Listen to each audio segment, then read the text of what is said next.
The letter reached the Massachusetts Institute of Technology on a bitterly cold January morning in 1897, scribbled in the unsteady hand of a mill foreman who offered 3 apologies for his poor handwriting before he reached the heart of the matter.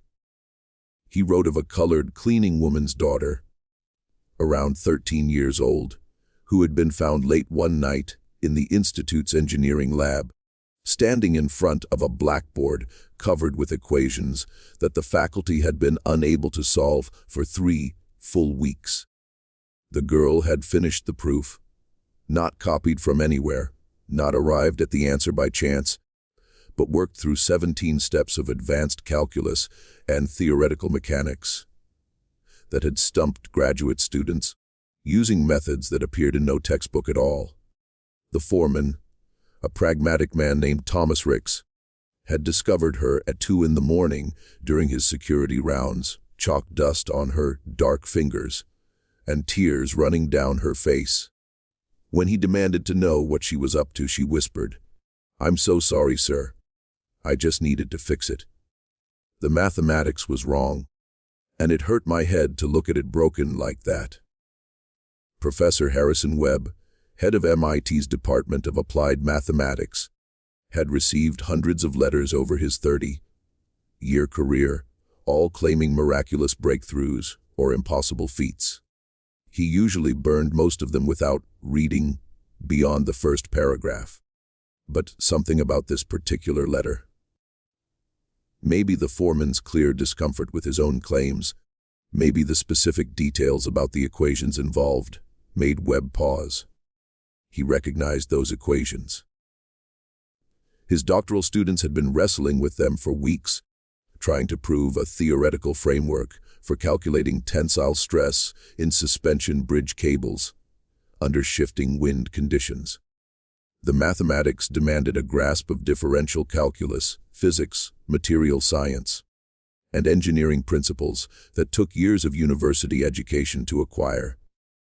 The notion that a colored child, presumably illiterate, the daughter of a cleaning woman, could solve what his best students couldn't was patently absurd. And yet Thomas Ricks had copied the girl's work from the blackboard before wiping it clean, following procedure to clear the boards each night. The solution was included with his letter, written in Ricks's careful block letters. Webb checked it that afternoon, then again that evening, and brought it to 2 colleagues the next morning. The proof was correct. Not only correct, but elegant. It employed an approach none of the faculty had considered, a way of visualizing the problem that somehow simplified what they'd been overcomplicating. Whoever had written this understood mathematics at a level beyond mere computation. This was genuine mathematical intuition, the kind that can't be taught, only found in those rare minds that perceive the invisible architecture of numbers and forces. Professor Webb set off for Boston's South End the following week, carrying a notebook, a pencil, and a deep skepticism that was already beginning to crack. Before we continue with what happened when Webb located Lydia Johnson and her mother in their boarding house room, I want to ask you something. If you're drawn to the buried stories of brilliance that challenged everything we thought we knew about who deserves the label of genius, subscribe to this channel and drop a comment telling me what historical mystery you'd like us to explore next. I'm building something special here, a community that refuses to let these voices stay silent. Now, let me tell you what Professor Webb discovered in that freezing boarding house, and why it would ultimately shatter everything he believed about the human mind. The South End in 1897 was where Boston kept the people it needed but didn't want to see.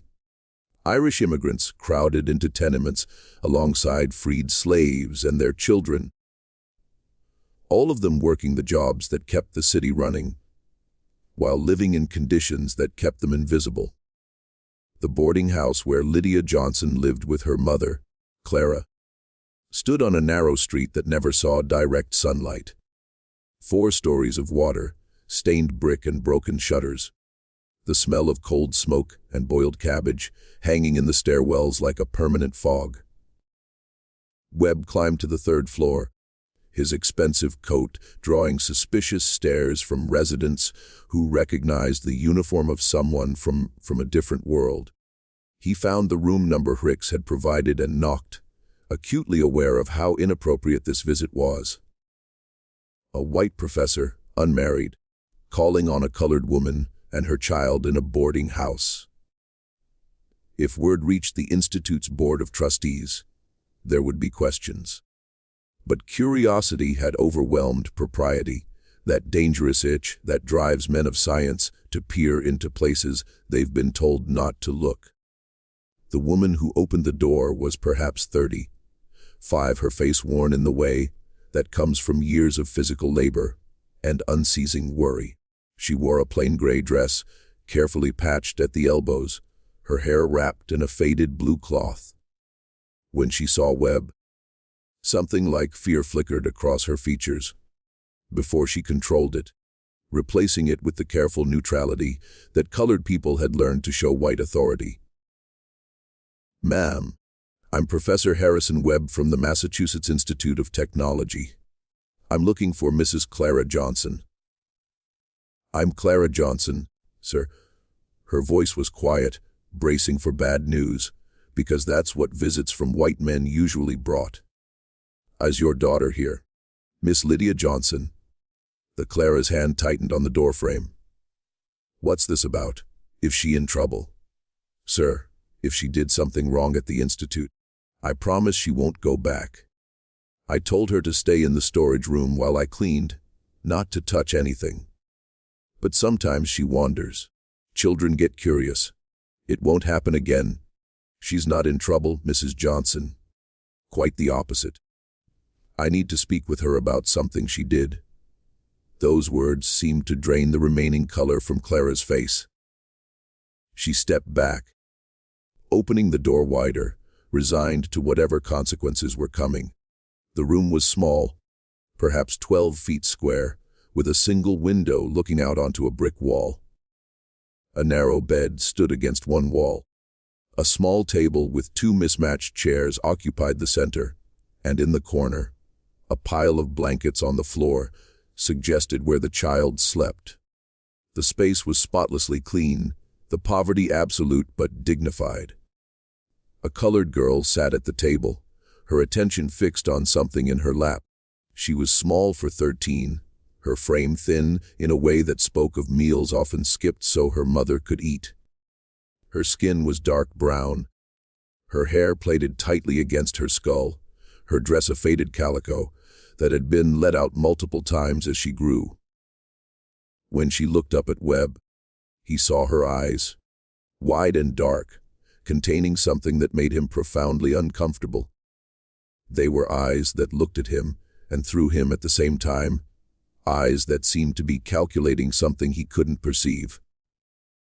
"Lydia, this is Professor Webb from MIT. He wants to talk to you." Clara's voice carried a warning underneath. "Be respectful. Be small. Don't give them reasons." "Good afternoon, sir." Lydia's voice was barely above a whisper. She stood, setting aside what she'd been holding, a piece of newspaper she'd been studying. Webb moved closer, curious. The newspaper page showed an advertisement for agricultural equipment, but Lydia had covered the margins with tiny mathematical notations, numbers and symbols written in pencil, so small they were barely legible. "Miss Johnson, I want to ask you about something that happened last Tuesday night at the Institute. The foreman, Mr. Hicks, found you in one of our laboratories. Do you remember?" Lydia's gaze dropped to the floor. "Yes, sir. I'm sorry, sir. I know I shouldn't have been there." "What were you doing?" "I was looking at the blackboard, sir. The one with the bridge equations." "Why?" The question seemed to confuse her, as if the answer were obvious. "Because they were wrong, sir. The professors had made a mistake in the 3rd step, and everything after that was wrong because of it. It was like like a building with a broken foundation. I could see it was going to collapse. Webb felt a chill that had nothing to do with the room's temperature. You could see the error. Les? Sir, can you explain what was wrong? Lydia glanced at her mother, seeking permission. Clara nodded slightly, though her expression suggested she had no idea what her daughter was about to say. The professors were treating the wind force as if it came from a single direction. But wind doesn't work like that.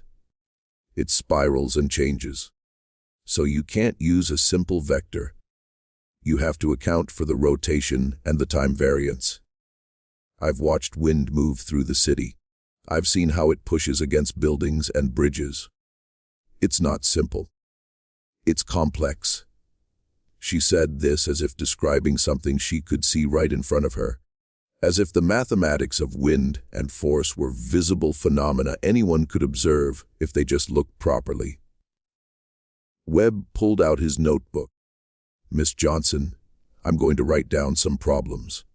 I want you to look at them and tell me if you can solve them. Over the next 2 hours, in that freezing boarding house room, Harrison Webb conducted what would become one of the most significant intellectual examinations of the 19th century. He started with simple arithmetic problems that any educated 12-year-old could handle. Lydia solved them instantly, barely glancing at the paper. He progressed to algebra, then geometry, then trigonometry. She worked through everything without hesitation, often providing answers before he finished writing the problems. Her methods were sometimes unconventional, approaches Webb had never seen before, but her answers were flawless. Then he moved into advanced mathematics, calculus, differential equations, complex theoretical problems that his graduate students struggled with. Lydia's pace never slowed. She would look at a problem, her eyes tracking across the numbers in a way that suggested she was seeing something beyond the symbols themselves, and then she would provide the solution.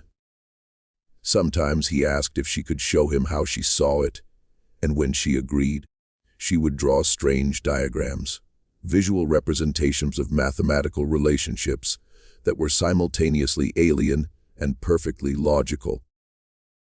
Where did you learn this? Webb asked after she'd correctly solved a problem in fluid dynamics that had taken him 2 days to work through as a doctoral student. I didn't learn it, sir. I just see it. What do you mean? You see it?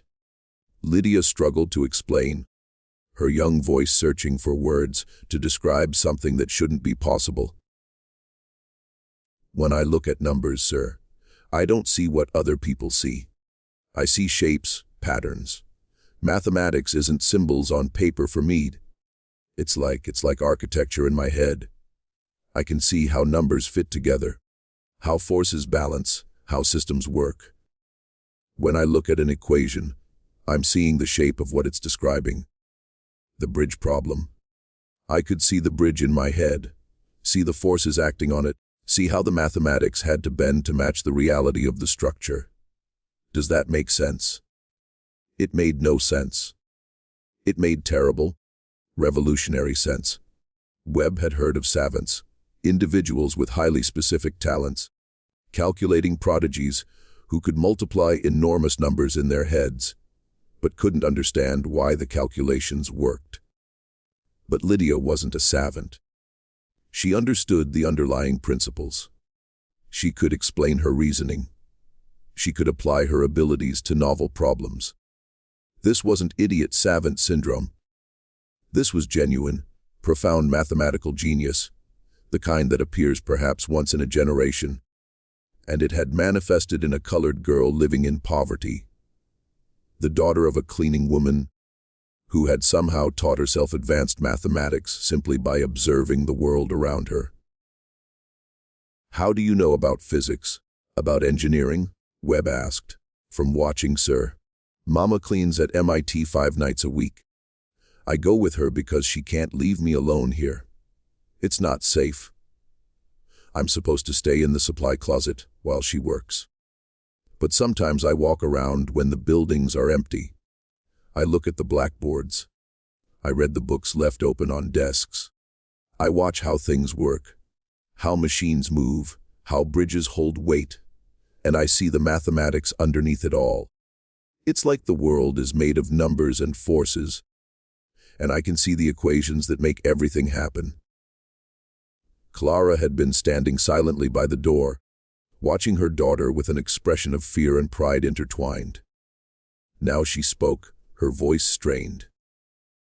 "Is she wrong in the head, Professor? The other mothers, they say she's strange, that it's not natural for a child to think the way she does. I've been worried, sir, that something's not right with her." Webb looked at this woman who had no education herself, who worked brutal hours cleaning other people's dirt, who was asking if her daughter's brilliance was a disease. "Mrs. Johnson, your daughter is not wrong in the head. She's extraordinary. She has abilities I've never encountered in my entire career. She's solving problems that trained mathematicians can't solve. She's understanding concepts that require years of university education to grasp. And she's doing it naturally, as if her mind operates on a different level than the rest of us." Clara's eyes filled with tears. "Is that good or bad, sir?" And there was the question, wasn't it? In a world that believed colored people were intellectually inferior, that used that supposed inferiority to justify segregation and disenfranchisement, that built its entire social hierarchy on the assumption that people like Clara and Lydia Johnson were fundamentally less capable than white people.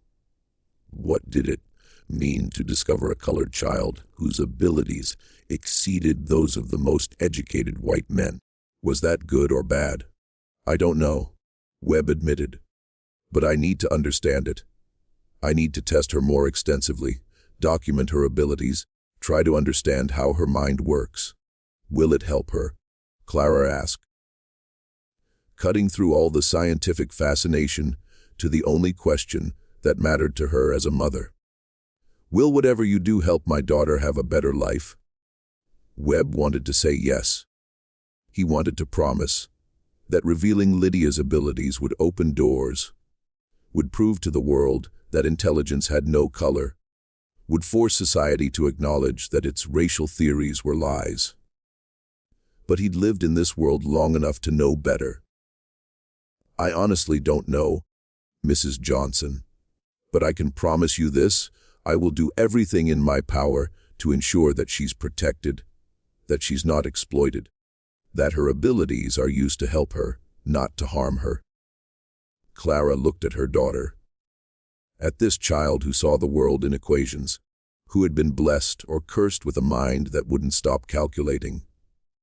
"Lydia, baby, what do you want?" Lydia's answer was simple, devastating in its simplicity.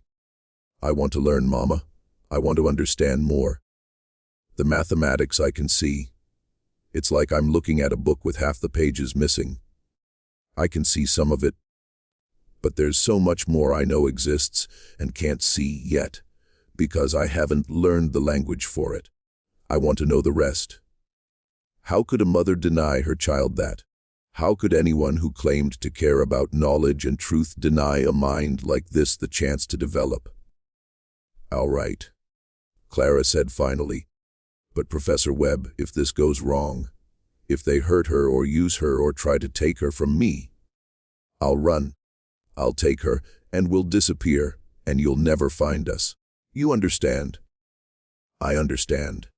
Webb returned to MIT and immediately wrote to 3 colleagues whose judgment he trusted, asking them to come to Boston to verify what he'd found. Within 2 weeks, 3 of America's leading mathematicians had made the journey to that boarding house room.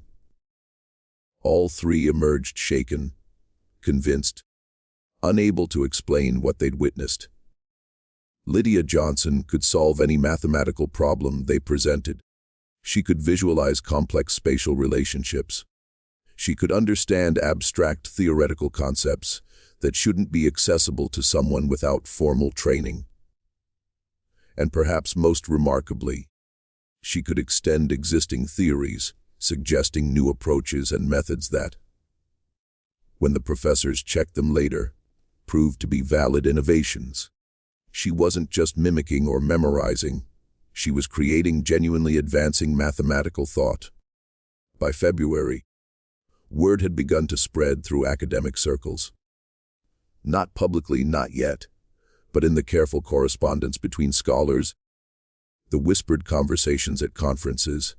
There's a colored girl in Boston. Webb found her. You have to see it to believe it. And with that spreading awareness came the inevitable question that would define everything that followed. What do we do with her? MIT's Board of Trustees met in emergency session on February 18, 1897. Professor Webb presented his findings, bringing documentation of Lydia's abilities, testimonials from the visiting mathematicians, and a proposal. The institute should provide Lydia with formal education, perhaps a special tutorial arrangement, since admitting a colored female student would be impossible under current policies. They should study her, yes, but gently, respectfully, in ways that would help her develop her abilities, while protecting her from exploitation. The board's response was more complicated than Webb had anticipated. Half the trustees saw Lydia as a scientific opportunity, a chance to understand the origins of mathematical genius, potentially to prove that intelligence transcended race. The other half saw her as a problem. If word got out that a Negro child was intellectually superior to white graduates of MIT, it would challenge everything that justified the current social order. It would be ammunition for integrationists, for those radicals who wanted to overthrow segregation and force racial mixing. It would embarrass the institute, raise questions about their admissions policies, potentially alienate Southern donors and students. The compromise they reached satisfied no one. Lydia would be allowed to study at MIT, but only in complete secrecy.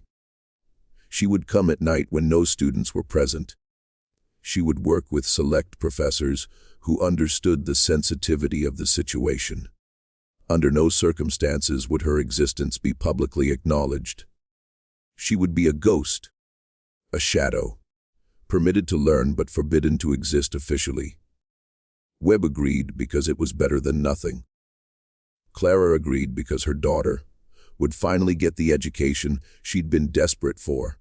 Lydia agreed because she didn't yet understand that being brilliant and colored and female in 1897 America meant that her mind would always be treated as either a threat to be suppressed or a curiosity to be studied, but never simply as a person with gifts to be nurtured. The arrangement began in March, 3 nights a week after Clara finished her cleaning work.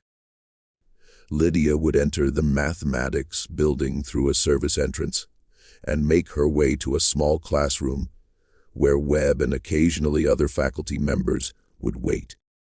They would present her with problems, teach her formal mathematical language for concepts she already understood intuitively, and watch in awe as she absorbed years of education in weeks. She learned calculus in a month, differential equations in 2 weeks, theoretical physics in 6 weeks. She read Newton's Principia and found errors that had gone unnoticed for 2 centuries. She looked at emerging work on electromagnetism and suggested modifications to Maxwell's equations that predicted phenomena that wouldn't be experimentally verified for another decade. She was quite simply the most remarkable mathematical mind any of them had ever encountered. And she was forbidden to exist. But secrets like this don't stay secret. By April, rumors had reached beyond academic circles. A reporter from the Boston Globe, following whispers about strange nighttime activities at MIT, began asking questions. Southern newspapers, always alert to anything that might challenge racial hierarchies, picked up the story in garbled forms. Reports of Negro genius in the North, probably abolitionist propaganda, probably a hoax. Scientific journals began receiving letters demanding clarification, and in Virginia, a man named Dr. Marcus Thorne, who had built his career on craniometric research proving Negro intellectual inferiority, read about Lydia Johnson and became obsessed with disproving her existence. Thorne was 53 years old, a physician by training, a racial theorist by passion. He had published extensively on skull measurements, brain weights, facial angles, all the pseudoscientific apparatus that white supremacy had dressed in the clothes of objective research. His work was cited in legal decisions upholding segregation, in political speeches justifying disenfranchisement, in popular books explaining why racial hierarchy was natural and inevitable. And now this girl in Boston threatened to demolish everything he'd built. If a Negro child could demonstrate mathematical abilities superior to educated white men, then the fundamental premise of racial science, that intelligence was biologically determined by race, was false. Thorne couldn't allow that. He wrote to MIT's Board of Trustees demanding access to examine Lydia, to verify her abilities, to determine whether this was genuine genius or some elaborate trick. His letter carried an implicit threat. If MIT refused to allow proper scientific examination, Thorne would publicly claim they were perpetrating a fraud, using a trained child to manufacture false evidence of Negro intelligence for political purposes. The board, trapped between competing pressures, made another compromise. They would allow a controlled examination by a panel of outside scientists, including Thorne, to verify Lydia's abilities and determine their significance. Webb argued against this. He'd read Thorne's work, knew the man's agenda, but the board overruled him. Better to allow the examination and let the truth speak for itself than to appear to be hiding something. The examination was scheduled for May 15, 1897, and Professor Harrison Webb, who had discovered Lydia Johnson and promised to protect her, could feel control of the situation slipping from his hands, could sense that something terrible was approaching, something he would be powerless to prevent. But he had no idea just how terrible it would become, or how far men would go to suppress a truth that threatened their entire worldview. And that is where we must pause. The examination room they chose was on MIT's third floor, a space normally used for advanced laboratory work, now cleared of equipment and arranged like a courtroom. A long table at one end seated the examination panel, Dr. Marcus Thorne from Virginia, Dr. Edmund Cartwright from Yale's Department of Psychology, Professor Lawrence Hamilton from Harvard's Medical School, and two representatives from MIT's own faculty. Professor Webb sat to the side, technically present as an observer, practically powerless. At the room's center stood a smaller desk, a single chair, and nothing else. This is where Lydia would sit, isolated, visible from all angles, subject to scrutiny from every direction. Clara Johnson waited outside in the hallway, forbidden from entering. The board had decided that her presence might somehow influence the examination, as if a cleaning woman could secretly signal advanced mathematical solutions to her daughter. When Lydia entered, escorted by a stern-faced administrator, the 5 men at the table fell silent, studying her with the clinical detachment they might apply to an unusual specimen under glass. She wore her best dress, which was still worn and patched, her hair plaited so tightly it pulled at her scalp. She was 13 years old, barely 5 feet tall, maybe 70 pounds, walking into a room full of white men who had the power to define her entire existence. Webb watched her face, looking for fear. But what he saw instead was that strange analytical expression she wore when confronting a mathematical problem. As if she was calculating the dimensions of the trap she'd walked into. "Sit down, girl," Thorne said, not bothering with her name. Lydia sat, her hands folded in her lap, her back straight despite the chair being slightly too large for her frame. Thorne opened a leather folder, withdrawing several pages of notes. "We are here to conduct a scientific examination of the claims made regarding your supposed intellectual abilities. You will answer our questions truthfully and completely. You will solve the problems we present.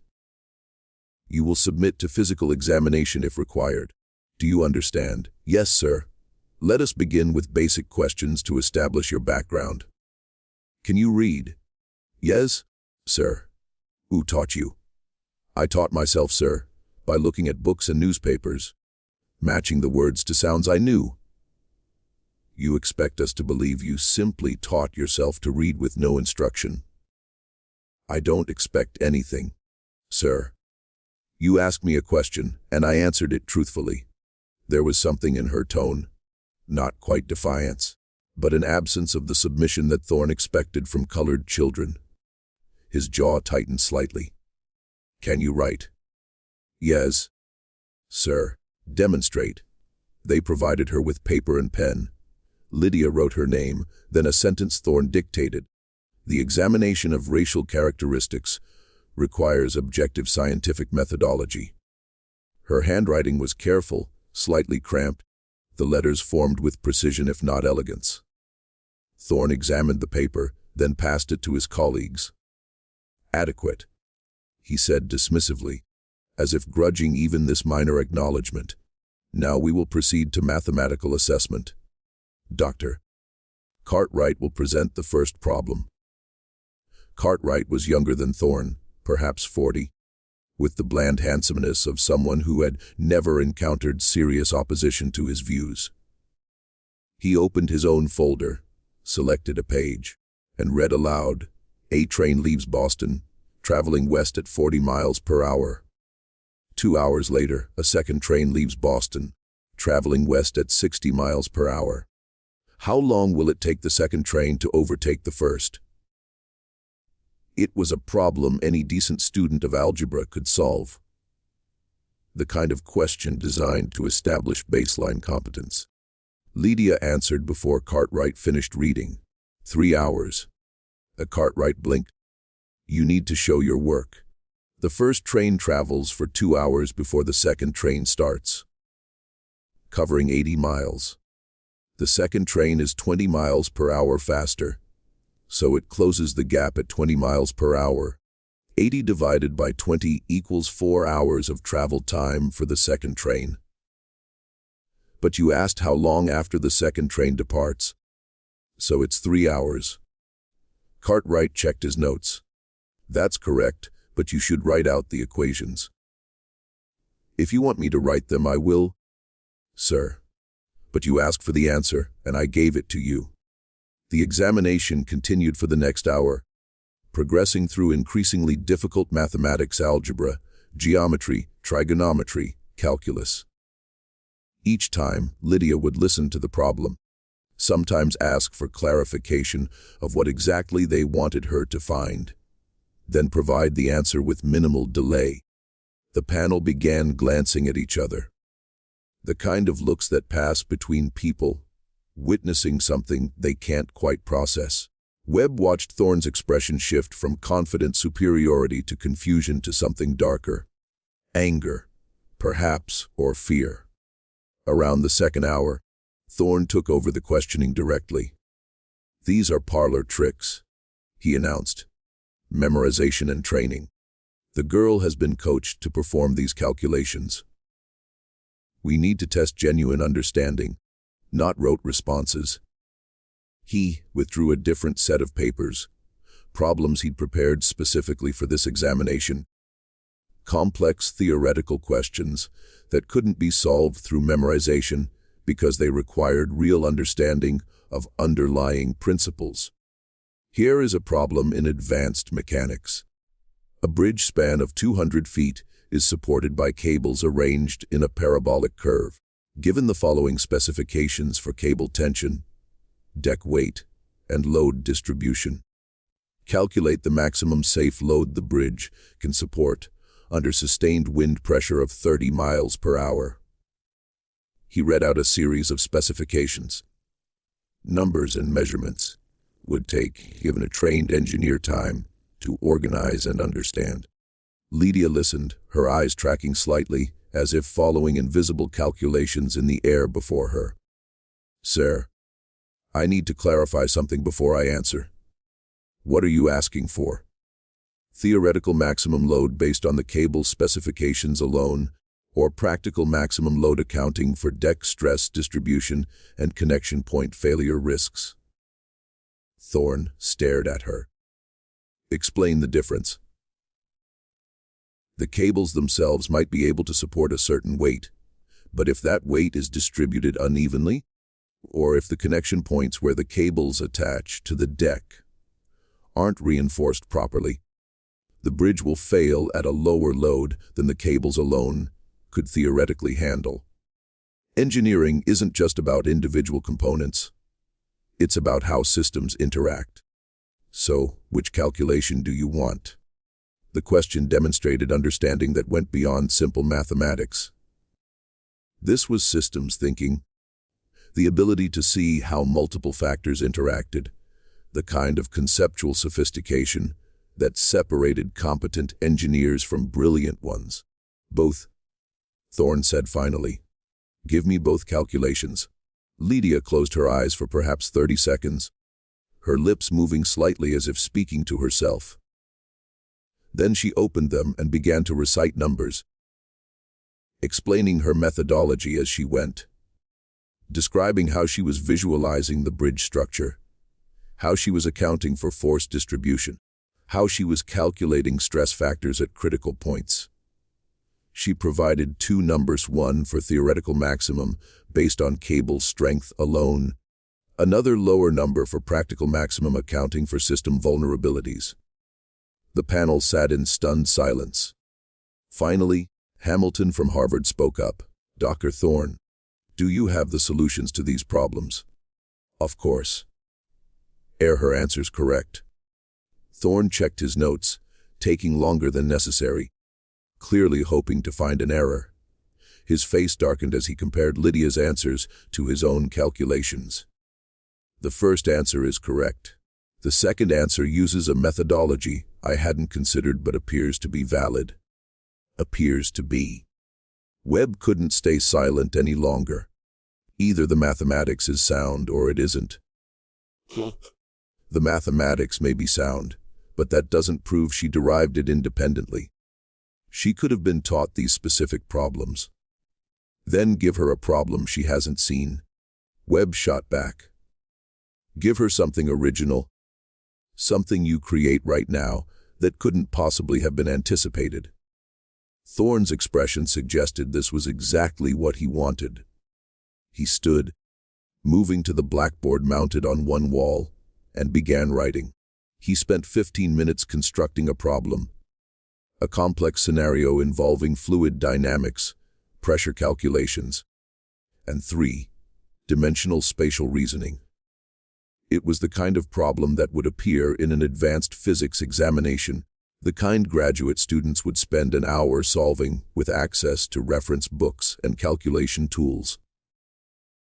When he finished, he turned to Lydia. "Solve this." She studied the board for several minutes, her head tilting slightly, that strange, unfocused gaze suggesting she was seeing something beyond the symbols written in chalk. Then she stood, walked to the board, and asked, "May I show my work here, sir?" "Please do." What followed was, for Webb, one of the most remarkable demonstrations of mathematical thinking he had ever witnessed.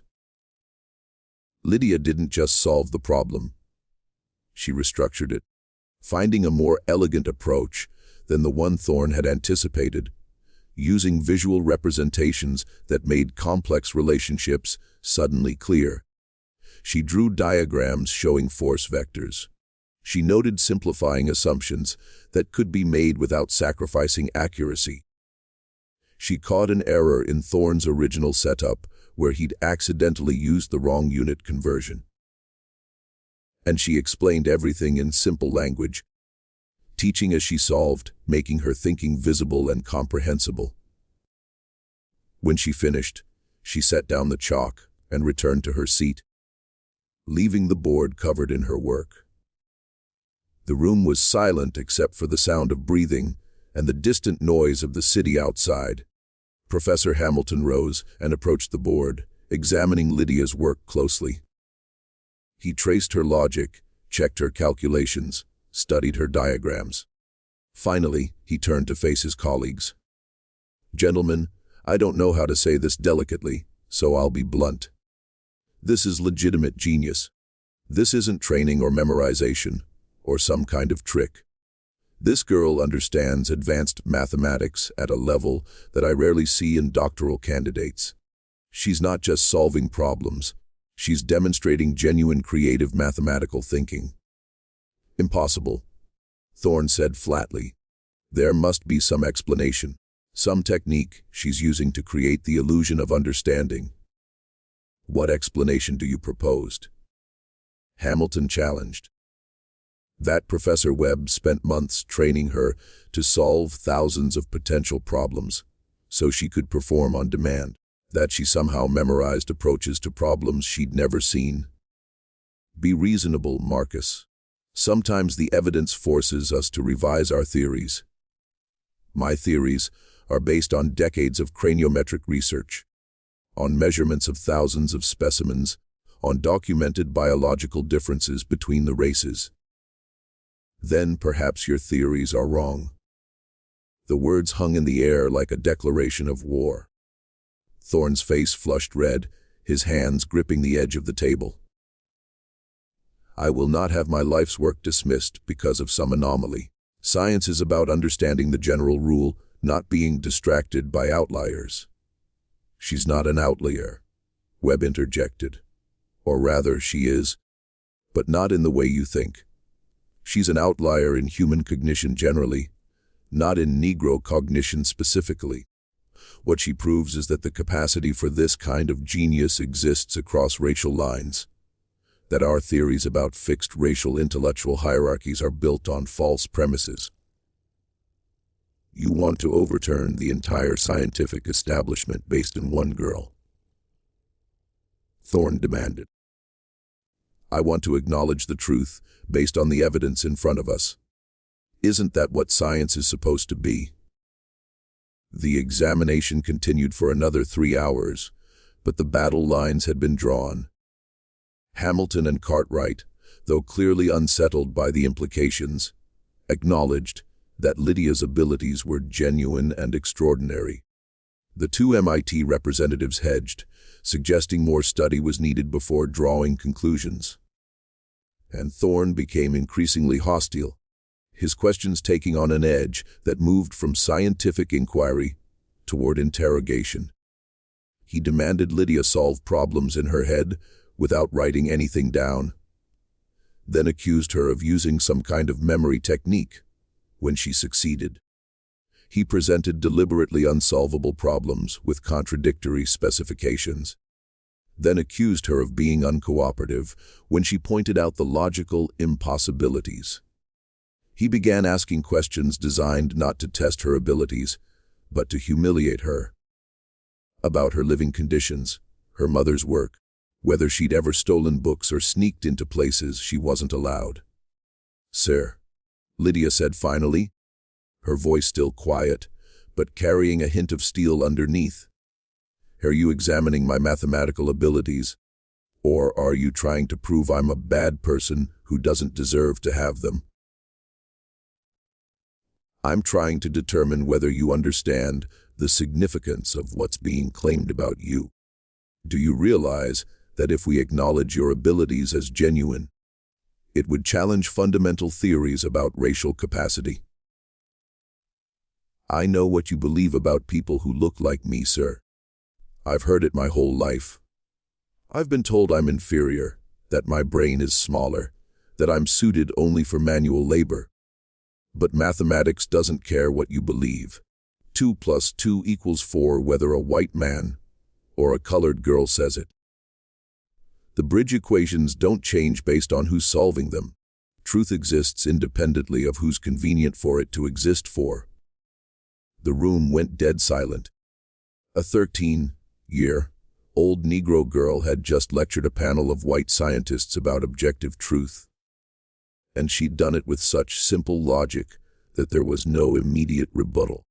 Thorne's face went through several shades of red. "You're impertinent." "I'm honest, sir. You asked me a question and I answered it. You need to learn your place. I thought my place was sitting in this chair, solving whatever problems you gave me. That's what Professor Webb told me this examination was for. If you wanted me to be quiet and submissive, you should have said that was being tested too." Webb wanted to applaud and shout at her simultaneously. She was right. Devastatingly right. But she was also a colored child speaking to white men with authority, and that was dangerous in ways that mathematics couldn't protect her from. Hamilton cleared his throat. "Perhaps we should take a brief recess. This has been an intensive examination, and I think we all need to collect our thoughts before proceeding to physical measurements." Physical measurements. Webb's stomach dropped. He'd been dreading this part. Craniometry, the measurement of skull size and shape, was considered essential to any scientific examination of intelligence in 1897. Thorne would want to measure Lydia's head, compare her skull dimensions to his charts and tables, try to find some physical explanation for her abilities that didn't threaten his theories about racial hierarchy. And there was no good outcome. If her skull measurements were unremarkable, Thorne would use that to argue her abilities must be fraudulent because genuine intelligence required certain physical characteristics. If her measurements were unusual, she'd become a specimen to be studied, poked, prodded, possibly even subjected to more invasive examinations. During the recess, Webb found Clara in the hallway. She stood when she saw him, her face tight with worry. "How is she doing?" "Holding her own. She's brilliant, Clara. She's proving everything we knew about her abilities. But that's making it worse in some ways." "What do you mean?" "Half the men in there are convinced she's extraordinary. The other half are terrified of what that means. And frightened men are dangerous." Clara grabbed his arm, her grip surprisingly strong. "Professor Webb, if they try to hurt her, if they try to take her from me, you have to help us get away. I can't let them turn my baby into some kind of exhibit. It won't come to that. You can't promise that. You're a good man, Professor. I can tell. But you're one person, and they're the whole world. If the whole world decides it needs to suppress what Lydia is, what can one good man do?" It was the question that would haunt Webb for the rest of his life. When they reconvened, Thorne had regained his composure, though his eyes held something cold and calculating. "We need to proceed to anthropometric measurements. Standard craniometric protocol." He withdrew a set of calipers from his bag. Metal instruments designed to measure skull dimensions with precision. "Miss Johnson, if you would stand and come here." Lydia looked at Webb, seeking some signal about whether this was safe. He had no signal to give her. She stood and approached Thorne, her small frame tense. "This won't hurt," Thorne said, though his tone suggested he didn't particularly care whether it did. "I'm going to measure various aspects of your skull structure. Hold still." He positioned the calipers against her head, measuring from different angles, calling out numbers that Cartwright recorded in a notebook. Maximum cranial length, cranial breadth, cranial height, facial measurements, angles, proportions. The process took 20 minutes, during which Lydia stood perfectly still, her eyes fixed on some distant point, her jaw clenched. When Thorne finished, he studied his notes with an expression of deep frustration. The measurements are within normal ranges for her age and sex. Cranial capacity appears adequate, though of course we cannot determine brain weight without dissection. The casual mention of dissection, as if Lydia were already a corpse to be studied. made Webb's blood run cold. "That won't be necessary," he said sharply. "We're examining a living child, not preparing a cadaver for autopsy. Obviously, we cannot dissect a living subject," Thorne replied with exaggerated patience. "But it does limit our ability to draw definitive conclusions about the physical basis of her supposed abilities. There's nothing supposed about them. You've spent 5 hours watching her solve problems that most people couldn't solve with weeks of study. At what point does the evidence become sufficient? Evidence is meaningless without proper theoretical framework. Yes, the girl can perform mathematical operations. That's documented. But what does it mean?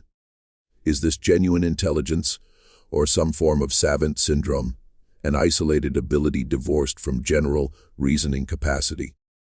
Is this a unique case or evidence of broader patterns we've failed to observe? Can these abilities be reliably transmitted to offspring, or are they a genetic anomaly? These are the questions that matter scientifically. Those questions all assume she's here to be studied like a lab specimen, instead of educated like a human being with extraordinary gifts. "She's a Negro," Thorne said flatly. "Her education, or lack thereof, is not my concern. My concern is understanding the scientific implications of her case for our theories of racial intelligence." And there it was, stated plainly. Lydia wasn't a person to Thorne. She was data, a problem to be solved, an inconvenience to be explained away or absorbed into existing frameworks that kept the racial hierarchy intact. Hamilton spoke up, his tone careful. "Dr. Thorne, I think we need to acknowledge that this examination has demonstrated genuine extraordinary abilities. The question is what we do with that information. We'll study her further." Thorne said immediately. "Comprehensive testing over an extended period. Multiple examinations by different researchers. Documentation of her development over time. This is too significant to be resolved in a single day. You want to turn her into a permanent research subject," Webb said. "I want to pursue proper scientific investigation. Surely you understand that this case demands thorough study." "What I understand is that you want to lock a 13-year-old girl in a laboratory and test her until you either explain away her abilities or she breaks under the pressure." "Don't be dramatic. We're not discussing anything harmful. Simple observation and testing. Simple observation that would require removing her from her home, separating her from her mother, making her entire existence about satisfying your scientific curiosity." The argument escalated, voices rising. The 5 men talking over each other. And in the middle of it all, Lydia stood silently, listening to them debate her future, as if she weren't present, as if she had no say in what happened to her own life. Finally, she spoke, her voice cutting through the argument with unexpected force. "Excuse me, sir." They fell silent, surprised that she'd spoken without being addressed. "I have a question." "This is not the time," Thorne began. "When is the time, sir? You've been examining me for 7 hours. You've tested my mathematics, measured my head, discussed what it means that I can do what I can do. But nobody's asked me what I want. What you want is irrelevant. You're a minor, and more importantly, you're in no position to understand the scientific significance of your own case." "I'm in no position, sir. I understand mathematics that you had to study for years to grasp. I can see patterns and relationships that took humanity thousands of years to discover. I taught myself to read and write because I knew I needed language to make sense of the mathematics in my head. I may be 13 and colored and female, but I'm not stupid about my own life. So I'll ask again, does anyone care what I want?" Hamilton cleared his throat. "What do you want, Miss Johnson?" "I want to learn. I want access to books and teachers and problems I haven't seen before. I want to understand all the mathematics I can see, but don't have names for yet. I want to use what I can do to build things, to solve real problems, to make something that matters. I don't want to be locked in a room, being measured and tested and studied like I'm some kind of animal that learned a trick. That's not what scientific research. Thorne started. That's exactly what it is, sir. You don't see me as a person. You see me as evidence for or against your theories. And I understand why. If I'm real, if I'm genuinely this intelligent, then everything you've written about racial inferiority is wrong. All those measurements you've done, all those conclusions you've published, all the laws and policies that rely on your research, it's all built on lies. That's why you're so angry. Not because you don't believe I can do what I've proven I can do, but because you can't afford to believe it. The silence that followed was absolute. A 13-year-old Negro girl had just articulated the unspoken heart of the matter with crystalline clarity, and no one in the room had a response ready. Thorne's face was purple now, his hands shaking slightly. When he spoke, his voice was dangerously quiet. You have no idea what you're talking about. I understand more than you think, sir. I understand that you're scared. I understand that admitting I'm right means destroying your reputation. I understand that powerful men don't like being proved wrong by powerless girls. But I also understand mathematics. And mathematics teaches you that truth doesn't care about your feelings.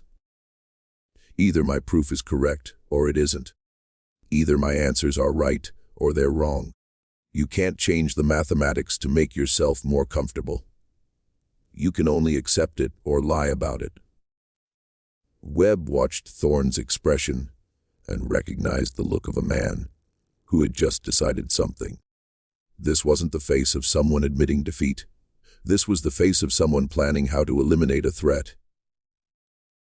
Gentlemen, Thorne said, his voice now perfectly controlled, I move that we conclude this examination. We have sufficient data to write our preliminary reports. I suggest we reconvene in 1 month to discuss our findings and recommendations. It was a tactical retreat, a way to exit the situation without admitting anything. The panel agreed, everyone relieved to escape the tension. As they gathered their materials, Thorne approached Webb with a thin smile. Professor Webb, I'm sure you understand that further security measures will be necessary. The girl's location needs to remain confidential while we complete our assessment. Security from what? From exploitation, from premature publicity, from those who might seek to use her for political purposes before we've established scientific consensus about what she represents. I'll be writing to MIT's board recommending that access to her be carefully restricted. It sounded reasonable. It sounded like protection. But Webb heard the real message. Thorne wanted to control access to Lydia, to ensure that only researchers who shared his agenda could examine her, to manage the narrative about what her abilities meant. When Webb left the examination room, he found Clara waiting with a desperation in her eyes that spoke of hours of helpless worry. Is she all right? Physically, yes. But Clara, I need to talk to you about something. Not here, somewhere private. They collected Lydia, who emerged from the examination room looking exhausted in a way that had nothing to do with physical tiredness. Webb led them to his office, locked the door, and told them what he feared was coming. Dr. Thorne is going to try to take control of this situation. He's going to argue that Lydia needs to be in a controlled research environment, that she's too significant to be left unsupervised, and I don't know if I can stop him. Then we run, Clara said immediately. We leave Boston tonight. Where would you go? Thorne has connections throughout the academic world. If he decides you're fugitives, he can have people looking for you in every city. So what do you suggest? Clara's voice was sharp with fear and anger. "That we just hand my daughter over to be studied like a bug under glass. No. I suggest we be strategic. We document everything. We build a coalition of researchers who acknowledge Lydia's abilities and oppose treating her as a specimen. We go public if we have to. Make enough noise that Thorne can't simply make her disappear. And if that doesn't work, then yes, you run. And I'll help you. I'll give you money, contacts, whatever you need. But let's try the official path first. Sometimes institutions can be forced to do the right thing if you apply enough pressure from the right directions." It was an optimistic assessment, and Webb knew it. But what was the alternative? Tell a mother and daughter to flee into a world that had no place for them, that offered no protection for brilliant-colored girls who challenged every assumption about who deserved to be called human. Lydia spoke for the first time since leaving the examination room. "Professor Webb, how long do we have before they try something?" "I don't know. Days, maybe a week at most. Then I need to learn as much as I can in that time. If they take me somewhere I can't study, if they lock me away, I want my mind to be as full as possible. I want to know enough that even if they silence me, I'll have the mathematics inside my head where they can't take it away. Can you teach me every day until whatever's going to happen happens?" Webb looked at this child who had already grasped that her brilliance had made her a target, who understood that she was in a race to fill her mind before the world found a way to empty it. How could he say no? "Yes. Every day, as long as you can focus. I'll teach you everything I know."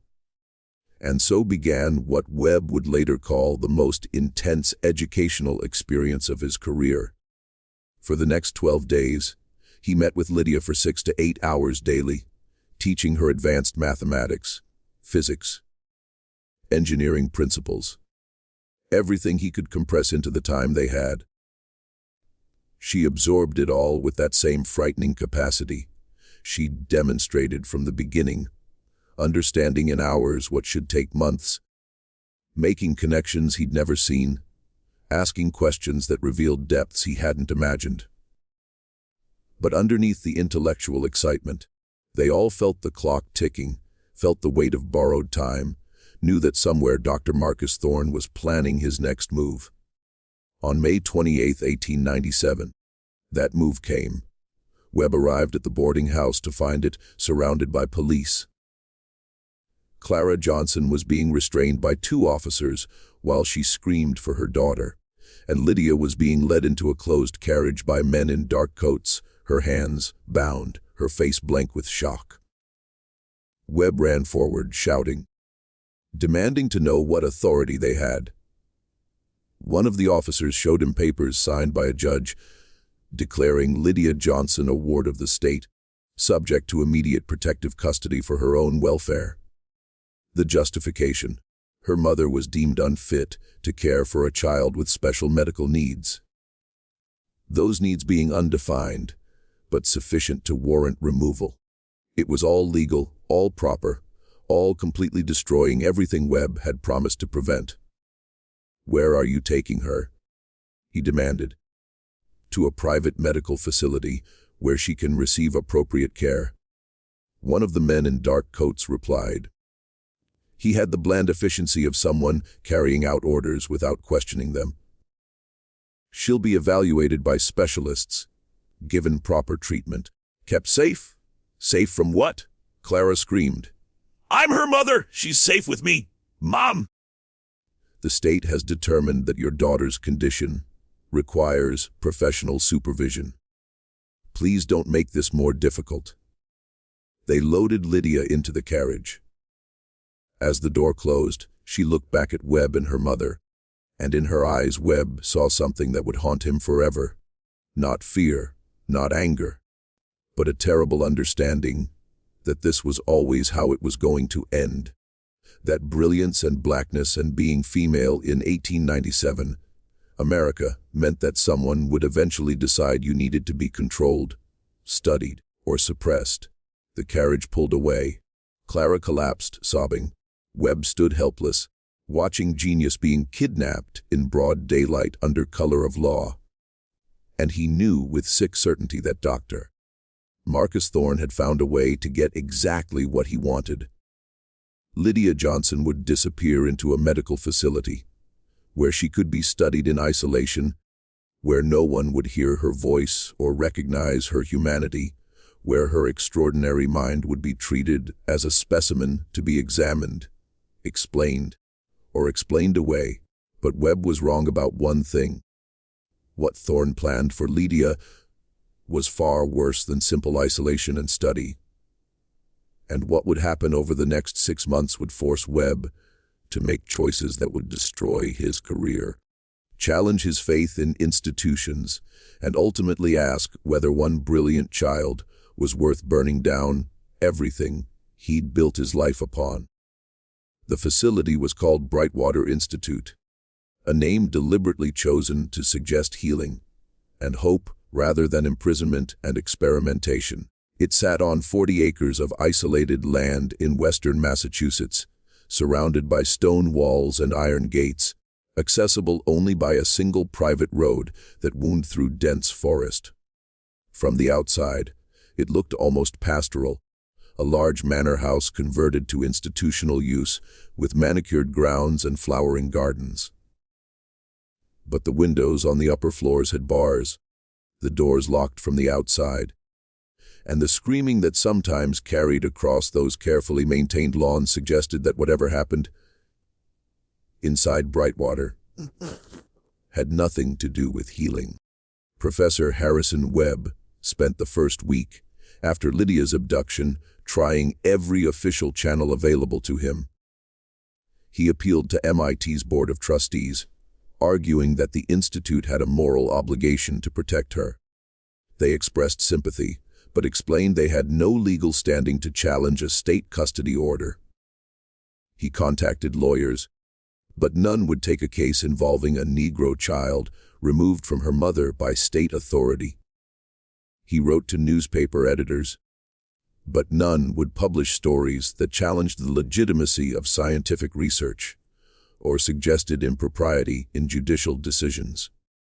He even traveled to the courthouse that had issued the custody order, demanding to see the evidence that Lydia Johnson was an unfit mother. The clerk smiled with bland, bureaucratic indifference and explained that such records were sealed for the child's protection. Every door closed, every avenue blocked. The system had been designed to prevent exactly the kind of intervention Webb was attempting. To ensure that once authority decided something, that decision became unquestionable. Lydia Johnson fared even worse. She lost her job at MIT, the cleaning supervisor explaining regretfully that a woman in her emotional state couldn't be trusted around valuable equipment. She spent what little money she had on a lawyer who took her payment, filed a motion to challenge the custody order, and then disappeared when the motion was denied. She haunted the streets near Brightwater Institute until local police warned her that continued trespassing would result in arrest. She was a colored woman whose child had been taken by the state. The machinery of law and social order had determined she had no rights that anyone was bound to respect, and there was nothing she could do about it except grieve and wait and hope. Webb's breakthrough came from an unexpected source. On June 10th, he received an anonymous letter delivered to his office at MIT. The envelope contained a single page written in a careful feminine hand. Professor Webb, I am a nurse at Brightwater Institute. I cannot tell you my name because I would lose my position and worse if discovered. But I must tell someone what is happening to the Negro girl they brought here 2 weeks ago. She is being held in isolation on the 3rd floor, East Wing. She receives no visitors. She is subjected to daily examinations that she does not consent to. Dr. Thorne visits 3 times per week and conducts tests that leave her distressed and withdrawn. She barely eats. She does not sleep well. I hear her crying at night when I pass her room.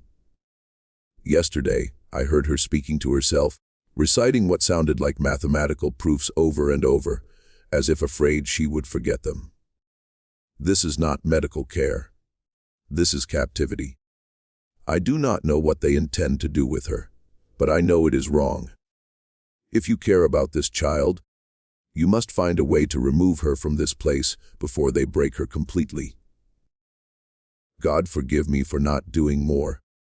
A friend Webb read the letter 3 times, his hands shaking. So Lydia was alive, still conscious, still trying to hold on to herself through mathematics. But she was deteriorating. He had perhaps weeks, maybe only days, before the psychological pressure of isolation and forced examination destroyed the very mind that made her extraordinary. He needed help, and he needed it from someone willing to operate outside legal constraints. He found that help in an unexpected place. Marcus Webb, no relation to Harrison, was a former Pinkerton agent who had left the agency after developing a conscience about some of the strike-breaking work he'd been required to do. He now worked independently, taking cases that interested him, often on behalf of people who couldn't afford legitimate legal representation. Webb the professor found Webb the investigator through a network of abolitionist contacts who still operated in Boston. Remnants of the old Underground Railroad who had shifted their work from helping escaped slaves, helping freed people navigate a system designed to enslave them through different means. You want me to surveil a private medical facility? Marcus Webb said when Harrison Webb explained the situation. They sat in a dim tavern in Boston's North End, far from the University District, where Harrison might be recognized. That's the beginning. Eventually, I need you to help me extract a child from that facility. You're talking about kidnapping. I'm talking about rescue. She was kidnapped when they took her. What I'm proposing is liberation. Marcus studied him for a long moment. You're a university professor, respected, established, presumably with something to lose. Why are you willing to risk all that for a colored girl you've known for a few months?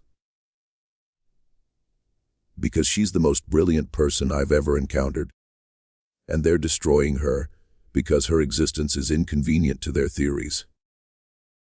Because I promised her mother I'd protect her, and I failed.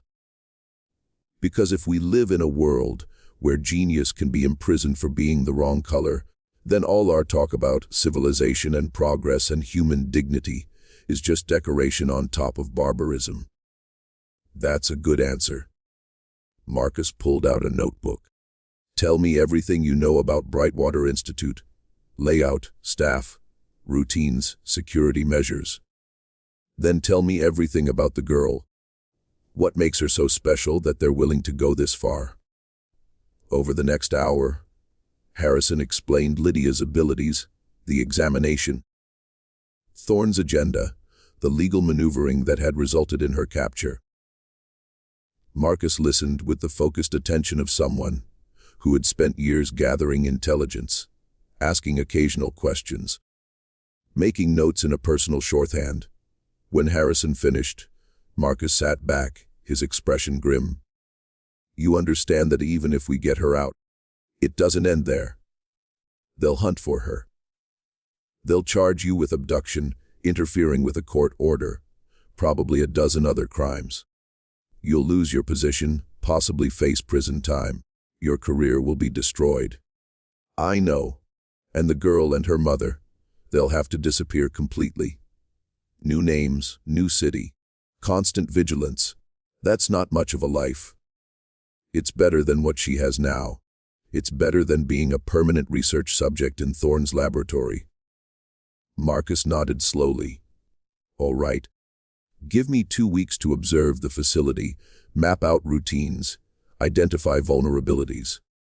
Then we'll talk about whether extraction is feasible. But, Professor, I need you to understand something. This kind of operation, there's always risk. People can get hurt. Things can go wrong in ways you can't anticipate. Are you prepared for that? What I'm not prepared for is doing nothing while a child is tortured in the name of science. Fair enough. I'll be in touch. While Marcus Webb conducted his surveillance, Harrison tried to learn more about what was actually happening to Lydia inside Brightwater. He couldn't visit officially, but he made contact with 2 other nurses through the network of abolitionist sympathizers. Women who were troubled by what they witnessed, but afraid to speak openly. From them, he pieced together a picture of Lydia's daily existence that made him physically ill. She was confined to a single room, 12 feet by 12 feet, with a bed, a desk, and a chair.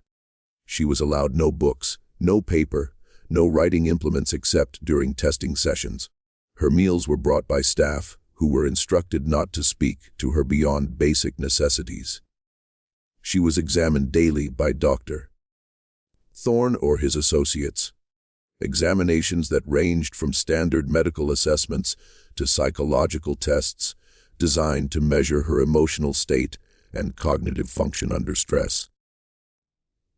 The nurses reported that Thorne was particularly interested in determining whether Lydia's abilities would remain stable under conditions of isolation and deprivation. He wanted to know if her mathematical genius was robust or fragile, whether it could be broken by breaking her spirit. He talks about her like she's an experiment. One nurse whispered during a clandestine meeting in a church basement. Not like she's a child. He takes notes on everything. How many hours she sleeps, whether she cries, how quickly she solves the problems he gives her, whether her performance degrades over time. He's not trying to help her or understand her abilities to benefit her. He's trying to understand them so he can explain them away. He keeps saying that if he can prove her abilities are unstable, emotional, prone to collapse under pressure, then he can argue they're not genuine intelligence but some kind of aberrant condition. As he hurt her physically, Harrison asked, dreading the answer, not in ways that leave obvious marks, but the isolation is hurting her. She talks to herself constantly, reciting mathematical proofs like prayers, like she's afraid if she stops thinking about mathematics she'll forget how. She barely eats. She startles at sounds. Last week, Dr. Thorne brought in another researcher, some specialist in brain anatomy from Philadelphia. They discussed her skull measurements in her presence, debated whether her cranial capacity could explain her abilities, speculated about what an autopsy might reveal. They talked about dissecting her brain like she wasn't in the room, like she was already dead. She didn't cry until they left. Then she sobbed for hours. Harrison felt rage building in him, the kind of cold, focused anger that makes men capable of things they never imagined. How much longer can she endure this? I don't know. She's strong, stronger than most children would be. But everyone has a breaking point. Another month of this, maybe 2. Then I think you'll have a girl who's too damaged to ever fully recover, even if you get her out, die. We're working on extraction. It will happen soon. It needs to happen very soon, Professor. Because I've heard Thorne talking with his colleagues.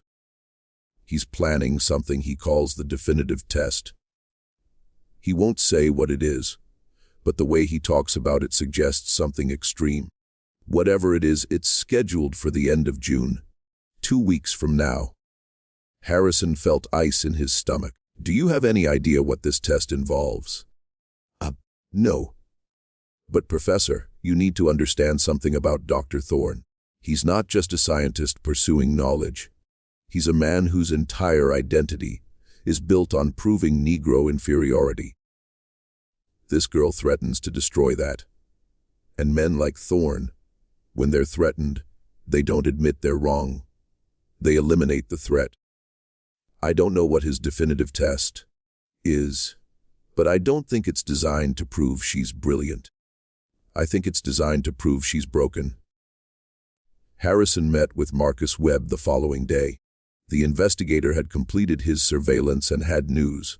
Some good, some troubling. The facility has security, but it's not particularly sophisticated. Marcus explained, spreading hand-drawn maps across Harrison's desk. 4 guards on rotation, but they're not military. They're local men hired for intimidation value, not actual defense. The perimeter wall is stone, 8 feet high, climbable with minimal equipment. Most importantly, there's a service entrance on the east side used for deliveries. It's locked, but the lock is simple. I could open it in under a minute. When can we go? Hold on. There are complications. First, we need to know exactly which room she's in. The facility has 30 rooms. If we're going in blind, trying different doors, we'll get caught. Second, we need a distraction. Something that draws the guards away from the east wing long enough for us to get in, locate her, and get out. Third, we need an exit plan. Getting her out of the building is one thing. Getting her off the property and away from immediate pursuit is another. What do you suggest? I suggest we recruit help. We need someone on the inside who can tell us her exact location, and maybe create the distraction we need. Do you have contacts among the staff? Harrison thought of the nurses. Women who were already taking risks by passing information, possibly. But I can't ask them to do something that would definitely cost them their positions and possibly worse. Then we need to make it worth their while. How much money can you access? Harrison had some savings. A small inheritance from his mother, funds he'd been setting aside for retirement. $3,000, perhaps a bit more if I sell some possessions. That's enough. Offer one of those nurses $1,000 to tell us exactly where the girl is and to create a distraction at a specific time. The remaining funds we use to get the girl and her mother out of Massachusetts entirely. New city, new identities. Enough money to establish themselves somewhere the authorities won't immediately look. Where would they go? Canada, probably. Toronto has a community of freed slaves, people who understand the necessity of helping others disappear. We get them across the border, connect them with contacts there, give them enough money to start fresh. It's not perfect, but it's survivable. Over the next 3 days, Harrison negotiated with one of the nurses, a woman named Elizabeth Carr, who was deeply troubled by what she witnessed at Brightwater, but terrified of losing her position. He offered her $1,000, enough money to leave nursing entirely, to move to another city, to start over. At first she refused, the risk too great. But Harrison appealed to her conscience, describing what would happen if they did nothing, painting a picture of a brilliant child broken by systematic psychological torture. Finally, Elizabeth agreed, but only if Harrison promised that she would never be named, that if caught he would claim the information came from another source. He promised, though they both knew such promises might not protect her if things went wrong. Elizabeth provided crucial intelligence. Lydia was in room 307, 3rd floor, east wing, 5th door from the stairwell on the left side of the corridor. Her door was locked, but the key was kept in a cabinet at the nurse's station 20 feet away. The guards changed shifts at 8 p.m., a moment of vulnerability when the evening guards were just arriving, and the day guards were eager to leave. Most importantly, Elizabeth agreed to create a distraction. At precisely 8:15 p.m. on June 24th, she would trigger the facility's fire alarm. A manual system, a pull lever that would ring bells throughout the building. The alarm would create chaos, draw the guards to investigate, and give Harrison and Marcus perhaps 5 minutes to get in, reach Lydia's room, and get out. 5 minutes isn't much, Marcus said when they reviewed the plan. It's enough. It has to be enough. They brought Lydia Johnson into the planning. She deserved to know, deserved to be part of her daughter's rescue. When Harrison explained what they intended, Clara didn't hesitate. "What do you need me to do?" "Wait at the roadside with a wagon half a mile from the facility entrance. We'll bring Lydia to you, and then we run. All of us. You, Lydia, and me. Marcus will stay behind, create confusion about which direction we went. Then we separate. Marcus goes his own way. We take you and Lydia to a safe house in Connecticut, then arrange passage to Canada within a week. You're coming with us, Professor. You'll lose everything. I've already decided. I can't send you into hiding while I stay here pretending nothing happened. I'm complicit in this. I need to see it through." Clara's eyes filled with tears. "Why are you doing this?" "Really? You're a white man with position and respect. We're nothing to you." "You're not nothing. Your daughter is one of the most remarkable people I've ever known. And if I stand by and watch her be destroyed, because acknowledging her brilliance is inconvenient, then everything I've claimed to believe about human dignity and truth and justice is a lie. I'd rather lose my career than live that lie." The days before June 24th moved with agonizing slowness. Harrison continued his normal teaching duties, maintaining the appearance that nothing was wrong, all while making quiet preparations. He withdrew his savings in cash, converted some to traveler's checks under a false name. He packed a bag with essentials, clothes, documents, funds. He wrote letters to colleagues, sealed and dated, to be opened only if he didn't return. Letters explaining what he'd done and why. He said goodbye to his life because he understood that after June 24th, Professor Harrison Webb of MIT would cease to exist. He would become Harrison Miller or John Collins, or whatever name they chose in Canada.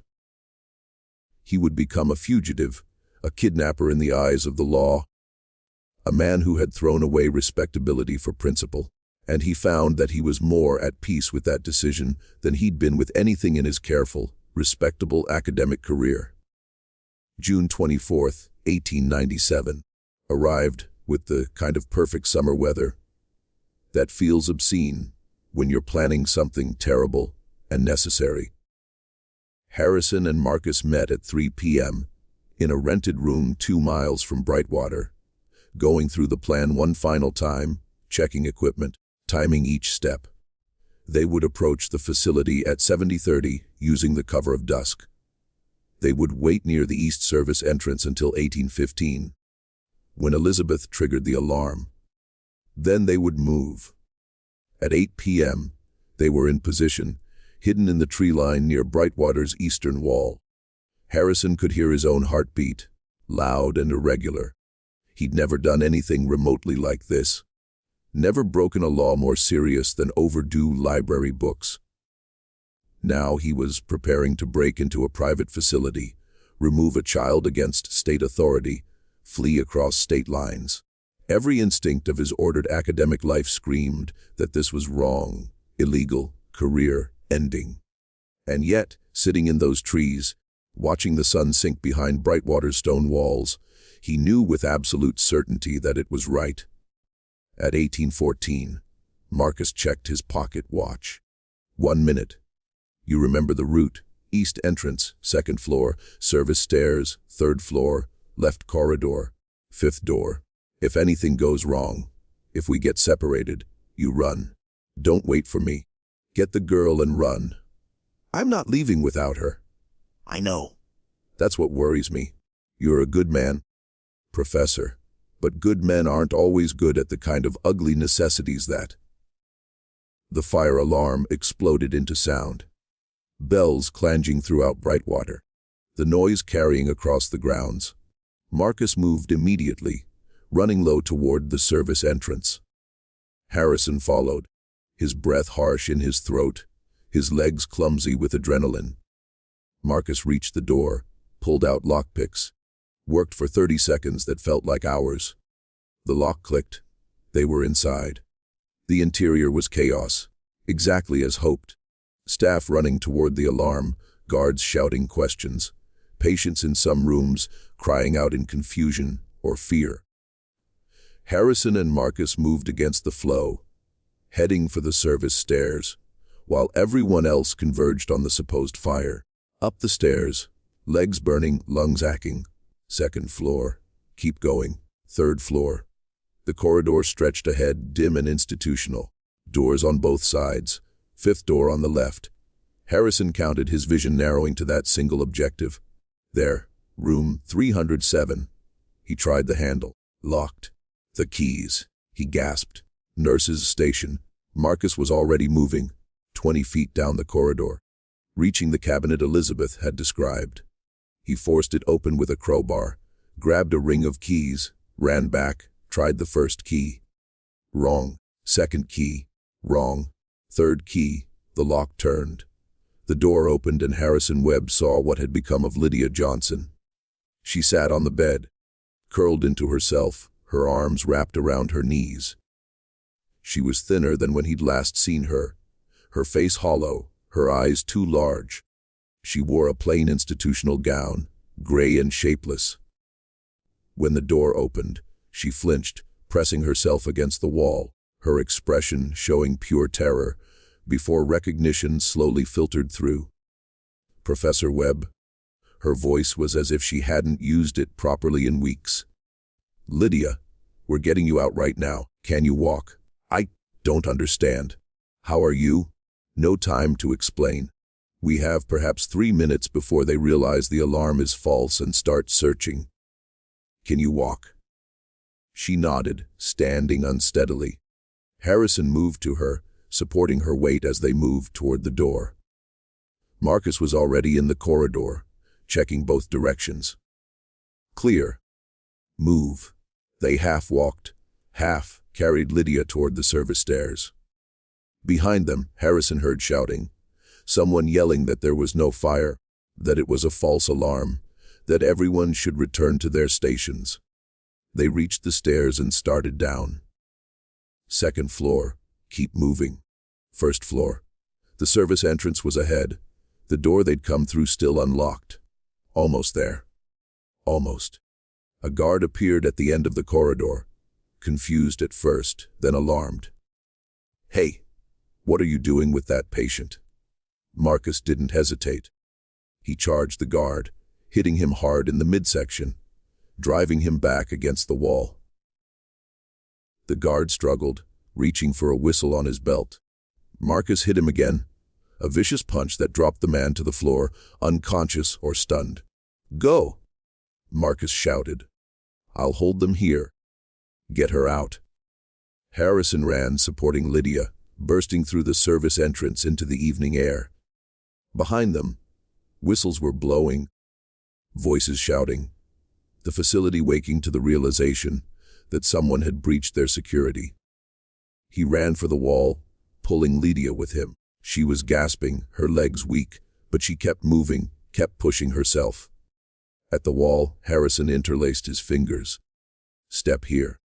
I'll boost you over. She put her foot in his hands. He lifted, straining, getting her high enough to grab the top of the wall. She pulled herself up with strength that seemed impossible given her condition, driven by pure, desperate will. Then she was over, dropping down the other side. Harrison grabbed the wall's top edge, pulled himself up, his arms screaming. For a terrifying moment, he thought he couldn't do it, that he'd hang there until the guards caught up. Then adrenaline gave him the strength he needed. He pulled himself over, dropped heavily on the other side, his ankle twisting painfully as he landed. Lydia grabbed his arm. Come on. They ran into the trees, branches whipping at their faces, roots catching their feet. Behind them, Harrison heard guards at the wall, heard them climbing over. But the darkness in the dense forest gave them cover. They had perhaps a 2-minute lead. They ran for the road, for where Clara waited with the wagon. 200 yards. 150. There, the road emerging from the trees. And there, the wagon. And there, Clara, jumping down, her face transforming when she saw her daughter. "Mama." Lydia's voice broke. She stumbled forward, falling into her mother's arms, both of them sobbing. In the wagon, Harrison gasped. "No. They're right behind us." Clara lifted Lydia into the wagon bed, climbed up after her. Harrison pulled himself onto the driver's bench, grabbed the reins, snapped them hard.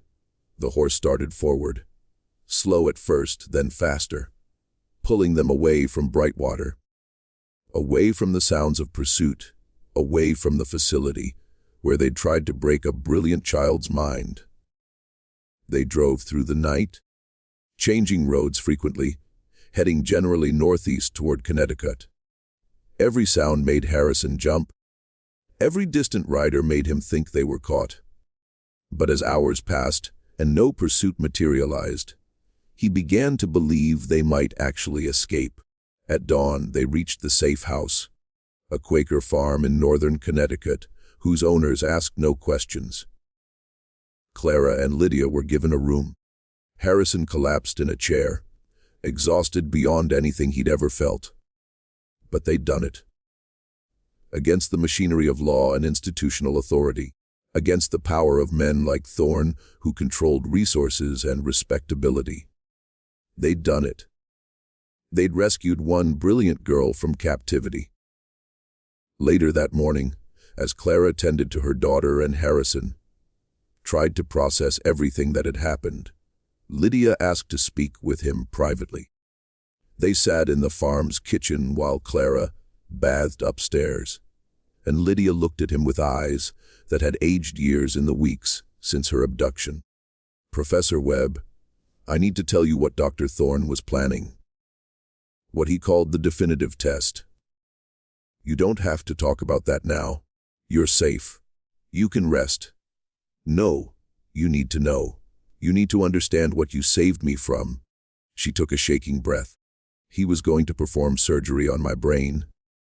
Harrison felt the room tilt. "What?" he said. "It was the only way to definitively understand the source of my abilities." He said the measurements and tests were inconclusive, that the only way to prove whether my intelligence was genuine or aberrant was to examine my brain directly. He described the procedure in detail, how he would open my skull, remove sections of brain tissue for analysis, map the structures that might explain my abilities. He said I would likely die during or shortly after the surgery. But that was acceptable for the advancement of science. He said my sacrifice would help determine the truth about racial intelligence once and for all. She was crying now, silently, tears streaming down her face. He talked about it like he was being kind to me, like he was doing me a favor by making my death meaningful. He kept saying that surely I understood the importance of contributing to scientific knowledge, that this was my chance to matter, to be part of something larger than myself. And I realized that he genuinely believed it. He thought he was being reasonable, that killing me to study my brain was a legitimate scientific methodology. Because to him, I'm not a person. I'm a specimen, and specimens exist to be studied, no matter what it costs them. Harrison pulled her into an embrace, feeling her thin frame shaking against him. "He will never touch you again. I promise. We're taking you somewhere he can't reach you. You'll be free to learn and grow and become whatever you're capable of becoming, and he'll spend the rest of his life knowing that the evidence that proved him wrong escaped. Do you think he'll stop looking for me? I think he'll try to find you. But Professor, the world is large, and we're going to make you disappear into it so thoroughly that Dr. Marcus Thorne will search for the rest of his life and never find you. You'll become a ghost story. The brilliant girl who vanished, the one who got away, and that will haunt him forever." For the first time since her rescue, Lydia smiled. A small, fierce expression that suggested that despite everything they'd done to her, despite all the weeks of isolation and examination and fear. They hadn't broken what mattered most. Her mind was still hers. Her brilliance still burned. And now she would have the chance to see what she could become when given freedom instead of captivity, education instead of examination, humanity instead of being treated as a specimen.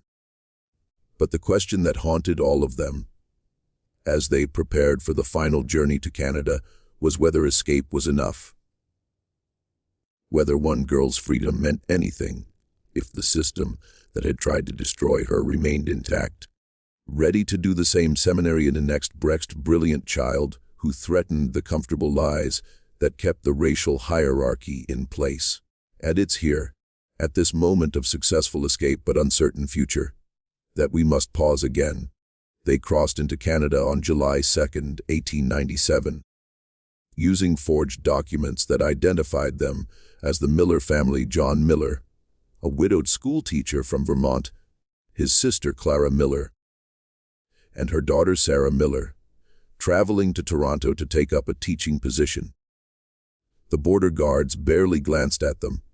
3 more Americans among thousands crossing for work or opportunity, or reasons they didn't care to explain.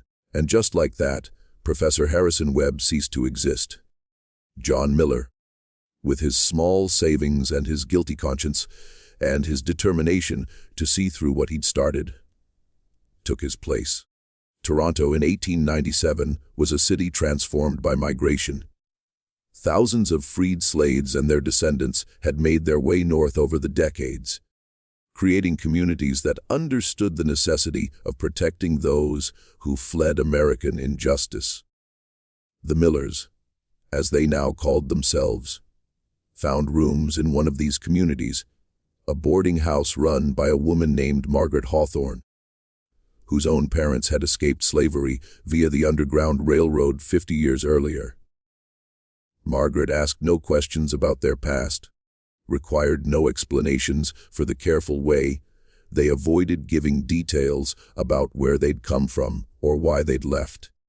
She'd seen enough refugees to recognize the signs. People who startled at unexpected knocks, who read newspapers with anxious attention to articles about fugitives and extradition, who kept bags packed near the door in case they needed to run again. She gave them space, offered quiet support, and connected them with others who might help. The first months were about survival and adjustment. Harrison, now John, found work tutoring the children of wealthy Toronto families, using his genuine mathematical expertise while carefully avoiding any mention of MIT or his academic credentials. The pay was modest but adequate. Clara found work as a seamstress, her cleaning days behind her, finally doing labor that didn't leave her exhausted and aching. And Lydia, now Sarah, slowly began to recover from the trauma of Brightwater. The physical recovery came first. Regular meals, rest, freedom from the constant stress of examination and confinement. She gained weight, her face filling out, color returning to her skin. But the psychological recovery took longer. She had nightmares that left her screaming, waking the entire boarding house. She couldn't tolerate locked doors, would panic if left alone in a closed room.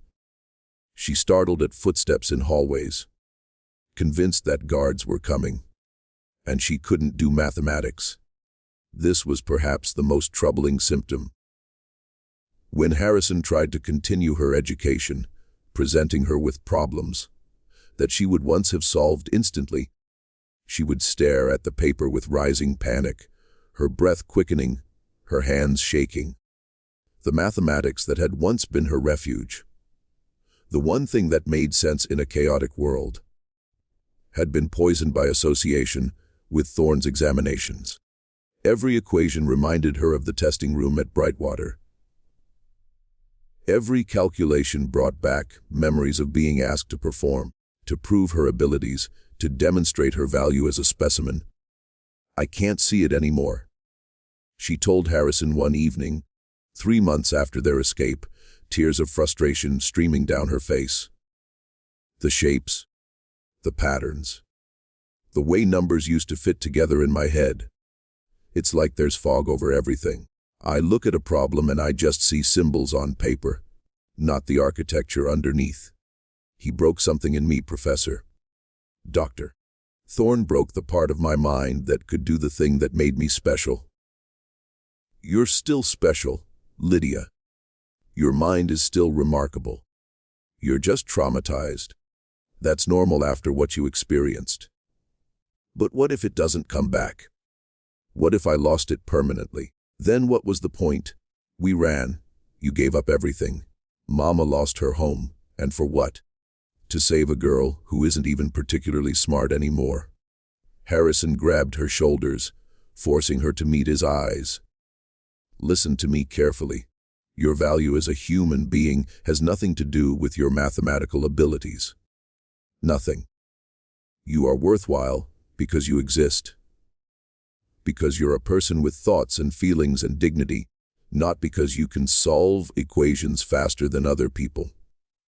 Even if you never do advanced mathematics again for the rest of your life still matters. You still matter. Do you understand? She wanted to believe him. But she'd spent her entire life being told that her only value was in her exceptional abilities. That the only reason people, like Professor Webb, paid attention to her was because she could do things other people couldn't. Take away the mathematics, and what was left? Just another colored girl in a world that had no use for colored girls. The breakthrough came in October, 4 months after their escape.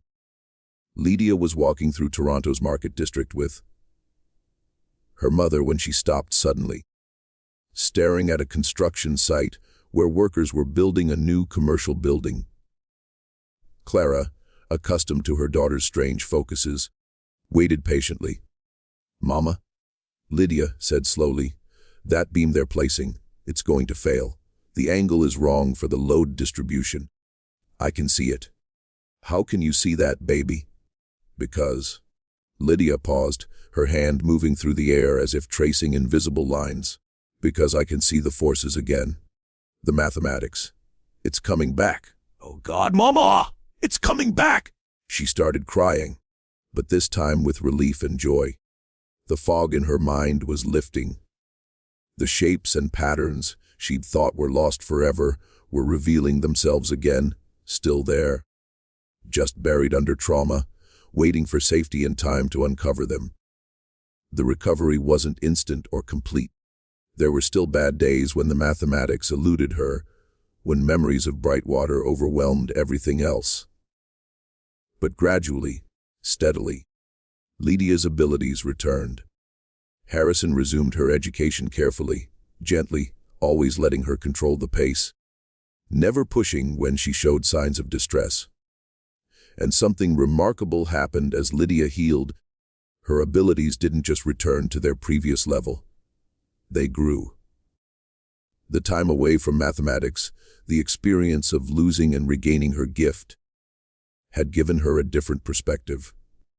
She approached problems with new creativity, finding solutions that were more elegant, more intuitive than before. It was as if her mind had been reorganizing itself during the months of fog, making new connections, developing new pathways. By her 14th birthday in April 1898, she was working on mathematical problems that Harrison himself struggled to understand, venturing into territories where he could no longer effectively teach her because she'd surpassed his expertise. "I need to find you better teachers," he told her one evening after she'd solved a problem in non-Euclidean geometry that had taken him 3 days to even properly understand. "You're working at a level that requires university instruction, possibly graduate-level instruction." "That's impossible," Lydia said simply. "No university will admit a 14-year-old colored girl. Maybe not officially. But there might be other ways. Let me ask around, see if any professors at the University of Toronto might be willing to work with you privately." He did ask around, carefully, discreetly, testing whether the academic community in Toronto might be more open-minded than their American counterparts. The responses were mixed. Some professors dismissed the idea out of hand, unwilling to waste time on a Negro child regardless of her supposed abilities. Others expressed interest, but wanted extensive proof before committing time to such an unusual student. And a few, a precious few, agreed to meet with Lydia simply because they were curious, because the intellectual challenge of working with an exceptional mind outweighed their prejudices or social concerns. Professor Daniel Morrison was the first to take her seriously. He was 63 years old, nearing retirement from the University of Toronto's mathematics department, with a reputation for brilliance and eccentricity in equal measure. He'd published groundbreaking work on differential equations and had little patience for academic politics or social conventions. When Harrison approached him with the carefully edited story of a young prodigy who needed advanced instruction, Morrison's response was characteristically blunt. "Bring her round. If she's as capable as you claim, I'll know within an hour. If she's not, stop wasting my time." The meeting took place in Morrison's cluttered office. Books and papers stacked everywhere, blackboards covered in half-erased equations. Lydia entered nervously, still uncomfortable around authority figures after Brightwater. Morrison barely looked at her, just gestured toward a chair and said, "Sit. I'm going to give you a problem. Take as long as you need to solve it." He wrote on the blackboard a complex problem involving infinite series convergence, the kind of question that would appear on a qualifying examination for doctoral students. Then he returned to his desk and began grading papers, apparently forgetting Lydia's presence. She studied the problem for perhaps 5 minutes, her head tilting in that characteristic way, her eyes tracking invisible patterns. Then she stood, took chalk, and began writing. Morrison glanced up occasionally, watching her work, his expression unreadable. When she finished, she set down the chalk and returned to her seat without speaking. Morrison approached the board, studied her solution for several minutes, checking each step. Then he turned to look at her properly for the first time. "How old are you?" "14, sir." "Who taught you this methodology?" "No one, sir. I just saw that if you restructured the series this way, the convergence became obvious."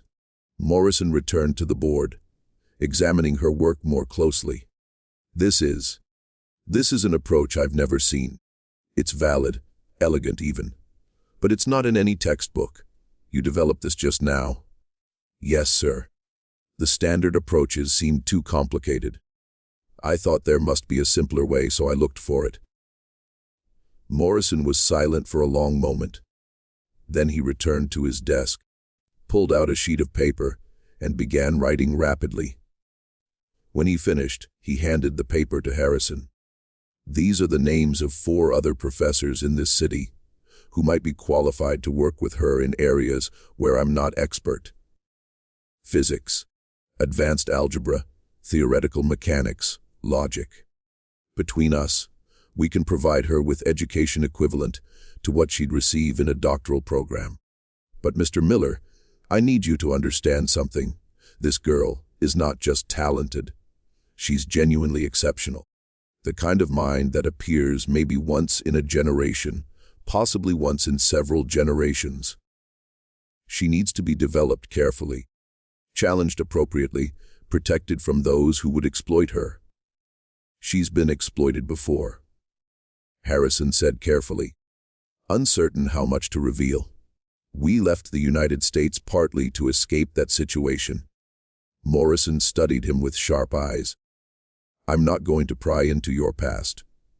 But I will say this, whatever her abilities, whatever her potential, she's a colored girl in a world that's hostile to colored girls.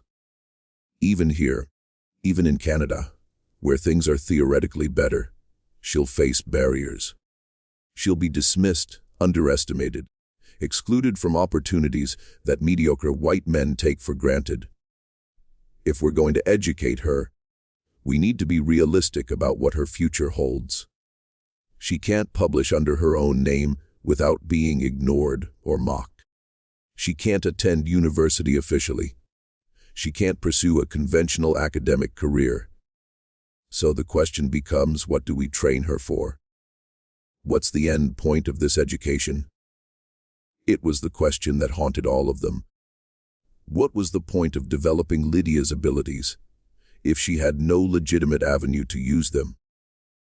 They couldn't publish her work without exposing her to exactly the kind of attention they'd fled. They couldn't send her to university without risking discovery. They couldn't let her build a public reputation without making her vulnerable to people like Thorne, who would see her as a threat to be neutralized or a specimen to be studied. The solution they developed was both practical and profoundly unfair. Lydia would continue her education, working privately with Morrison and his colleagues. She would develop her abilities, pursuing mathematical research at the highest levels. But her work would be published under Harrison's name, with him serving as a front, a respectable white male face that the academic world could accept. Lydia would be a ghost, the brilliant mind behind discoveries that others would receive credit for. When Harrison proposed this arrangement, Lydia was quiet for a long time. So I do the work and you get the recognition. Yes, it's unjust and I hate it. But it's the only way I can see for your work to actually reach people who might use it. Build on it, advance the field. If we publish under your name, it will be ignored or dismissed. If we publish under mine, it has a chance to matter. Will anyone know? Eventually. Will history know that I'm the one who actually did the work? I'll document everything. Every paper we publish. I'll keep records showing you're the true author. Someday, when it's safe, when society has changed enough that the truth won't destroy you, we'll reveal it. But that might not happen in our lifetimes. Lydia looked at her mother, seeking guidance. Clara's expression was pained. Baby, I can't tell you what to do. This is your genius, your life. But I can tell you that invisible survival is better than spectacular destruction. If this is what it takes for you to do the work you love without being imprisoned or dissected by men who see you as a threat, then maybe it's worth it. Will I ever get to just be myself? Lydia asked, the question carrying the weight of everything she'd lost. Will I ever get to stand in front of people and say, I solved this, I discovered this, I matter? I don't know. Harrison admitted, I hope so. I hope we're building toward a world where that becomes possible. But I can't promise it. Lydia was 14 years old, already traumatized by captivity, already aware that her brilliance was both gift and curse. She made the choice that countless other brilliant people, suppressed by systems of oppression, have made throughout history. She chose invisible contribution over visible destruction. All right. We'll do it your way. But Professor Webb, promise me something. Promise that you'll document everything. Promise that someday, somehow, the truth will come out. I don't need statues or fame. I just need someone someday to know that I existed, that I wasn't just a ghost, that I mattered. I promise. And so began one of the strangest collaborations in mathematical history. Over the next 15 years, from 1898 to 1913, Harrison Webb published 17 papers in various mathematical and engineering journals, work that earned him a reputation as a brilliant and unconventional thinker. The papers covered topics ranging from advanced topology to fluid dynamics to theoretical mechanics, each one pushing the boundaries of existing knowledge, each one written in a distinctive style that emphasized visual and intuitive approaches to complex problems.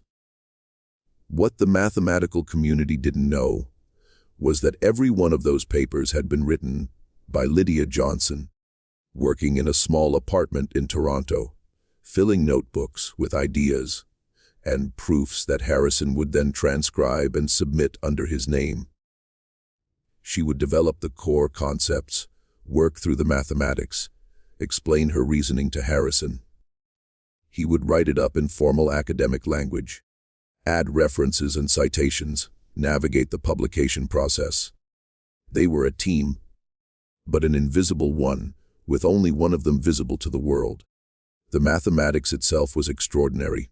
Lydia's 1902 paper on novel approaches to calculating stress distribution in complex structural systems would become foundational to modern structural engineering, though it would be credited to Harrison Webb. Her 1907 work on intuitive visualization methods for multi-dimensional mathematical spaces would influence the development of topology for decades. Again, under Harrison's name, her 1911 paper on predictive modeling of fluid turbulence contained insights that wouldn't be fully appreciated until the development of chaos theory 50 years later. But history would remember it as Harrison Webb's work. She was brilliant, productive, contributing meaningfully to human knowledge, and she was erased. Her name absent from the historical record, her achievements attributed to someone else. It was survival, but it was also a kind of slow death. The gradual disappearance of identity in exchange for the ability to keep doing the work she loved. If you've stayed with me this far through Lydia's story, through her discovery and exploitation and escape and eventual anonymous contribution, I want to ask you something. How many other brilliant minds have been lost to history because systems of oppression made it impossible for them to be acknowledged? How many discoveries are credited to the wrong people because the real geniuses were the wrong color, wrong gender, wrong class?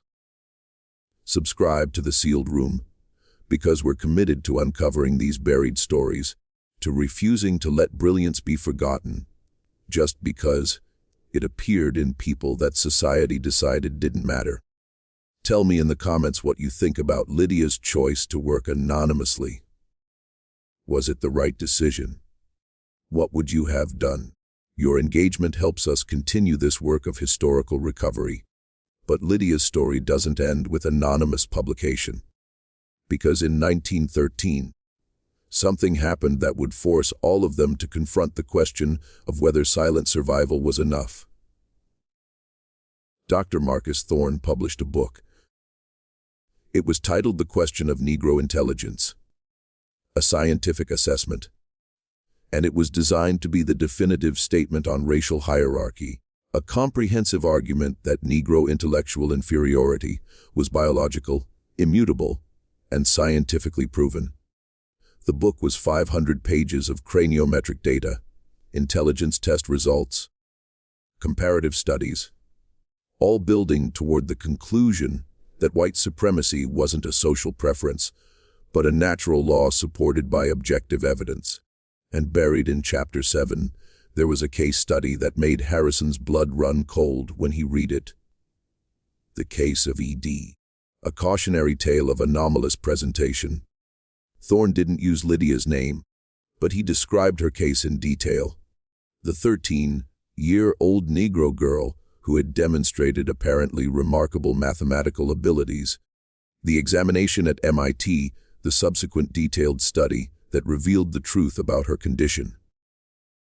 According to Thorne's account, follow-up examination had shown that the girl's abilities were not genuine intelligence, but rather a form of savant syndrome, a narrow calculation skill divorced from real comprehension.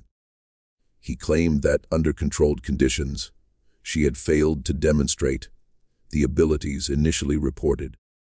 He suggested that the original claims about her capacities had been exaggerated by abolitionist sympathizers seeking to manufacture evidence of Negro equality. He concluded the case study by noting that the subject had ultimately been institutionalized for mental instability, a tragic but inevitable outcome for individuals whose brains developed abnormally, producing isolated abilities at the cost of general dysfunction.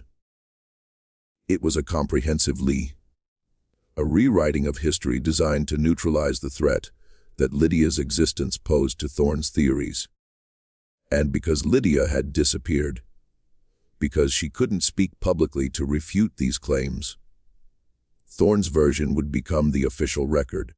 Future scientists reading his book would learn about the Negro girl who seemed brilliant, but was actually damaged, who proved not that racial theories were wrong, but that apparent exceptions could be explained away through careful analysis.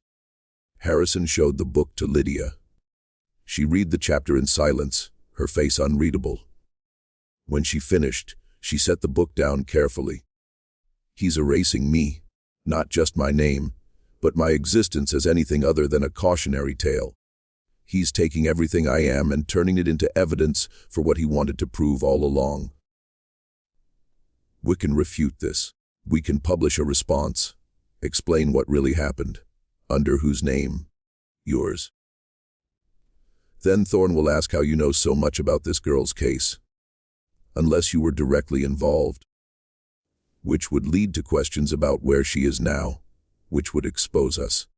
We can't fight this without destroying ourselves. So we let him lie. We keep doing what we've been doing. We keep contributing, keep advancing mathematics, keep proving through our work that the mind behind it is brilliant. Maybe that's enough. Maybe the work matters more than the recognition." But the bitterness in her voice suggested she didn't entirely believe that. The truth was that Thorne's book hurt in ways that isolation and examination hadn't, because it was existential erasure.